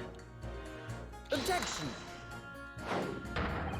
Those two statements are fundamentally at odds with one another. What? My lord, as foreman of the jury, I must object. What? Sorry. My lord, as foreman of the jury, I must object. Being the leader, it's my duty to stand up for all jurors here present. Stand up for them, I will. I concur with the former. Counsel, I warn you. I shan't abide any pettifoggery. Until you've got your facts straight, keep your pointy fingers to yourself. I thought I did. We're trying to find inconsistencies in these jurors' statements, Mr. Naruhodo. The key to it is comparing the different things they say before attempting to pit them against one another. Alright, I'll have another go. But, I mean, that...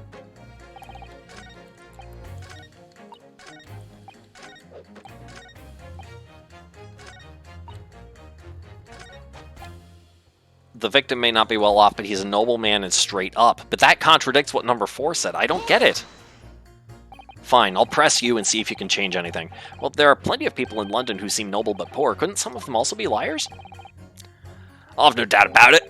Like that shaky client of yours, for example. Absolutely not. Mr. Natsume is no liar.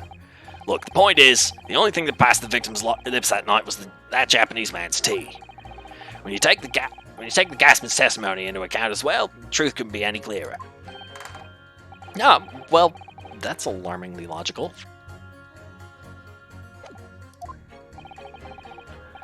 But let me be frank here. I'm a gentleman with a gentleman's values. If it turns out that the old Shakespearean chum is a rotten liar after all, I'm glad he changed my decision about the defendant. And I'm sure my fellow gentlemen on the jury would do the same. Isn't that right? Well, yes, perhaps. I don't see it happening. Yeah? What's that elderly gent on the end here, you know? You'll have to speak up. Look, I really don't care about all this nonsense. I just need this trial to be over. How many gentlemen do we actually have on the jury, then? Alright, sir, I may hold you to that. Don't forget what you said.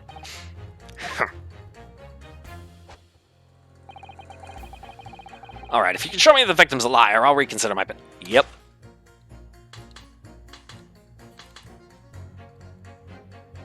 Objection! There's what we needed. Those two statements clearly contradict each other. Good gracious, to whose statements do you refer, counsel? Juror number 1. What are you yelling about, lad? We need a blood sample from the Orange Man. Yeah, the Orange Man is really not treating this right at all. I presume you've heard juror number 4's statement, made by the wife of the owner of Altamont Gas? Well, yeah. The victim, who you claim to be a noble, straight-up man, in fact, turns out to be a common thief. So the good lady says, there's no evidence, is there? You and I both heard him say as much. It's true, we don't have evidence as such. Just yet. But the claims aren't baseless, you know.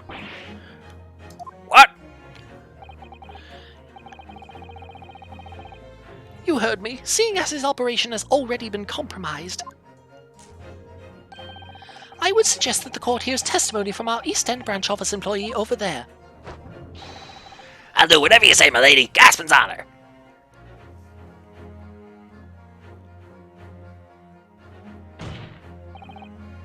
Juror number 1, you say you're a man of your word. You're... If I could show that Mr. Shamspear was a liar, you assured me that you would reconsider your decision about the defendant's guilt. Yes, I did say that. And as a man of honor, I'll hold to it. As I'm sure the other gentlemen of the jury will. Me? Oh, well, yes. Now that we've found out the man's a liar, perhaps we ought to consider the matter further. Why did I only give that guy a normal voice? I think it's because I'm like matching with. Oh well, yes. Now that we found out the man's a liar, perhaps we ought to consider the matter further. I think it's because I'm going too far for the voice that they gave him when he called out guilty earlier. Well, if I'm perfectly honest, I haven't heard half of what you've all been saying. So if this means you'll recap a few points, that would suit me down to the ground. Oh no, I'm not having any part of this. I want this trial over and done with. In that case, I shall change my leaning. So, Mr. William Shamspear, if that is your real name, we of the jury demand to know exactly what kind of a man you really are.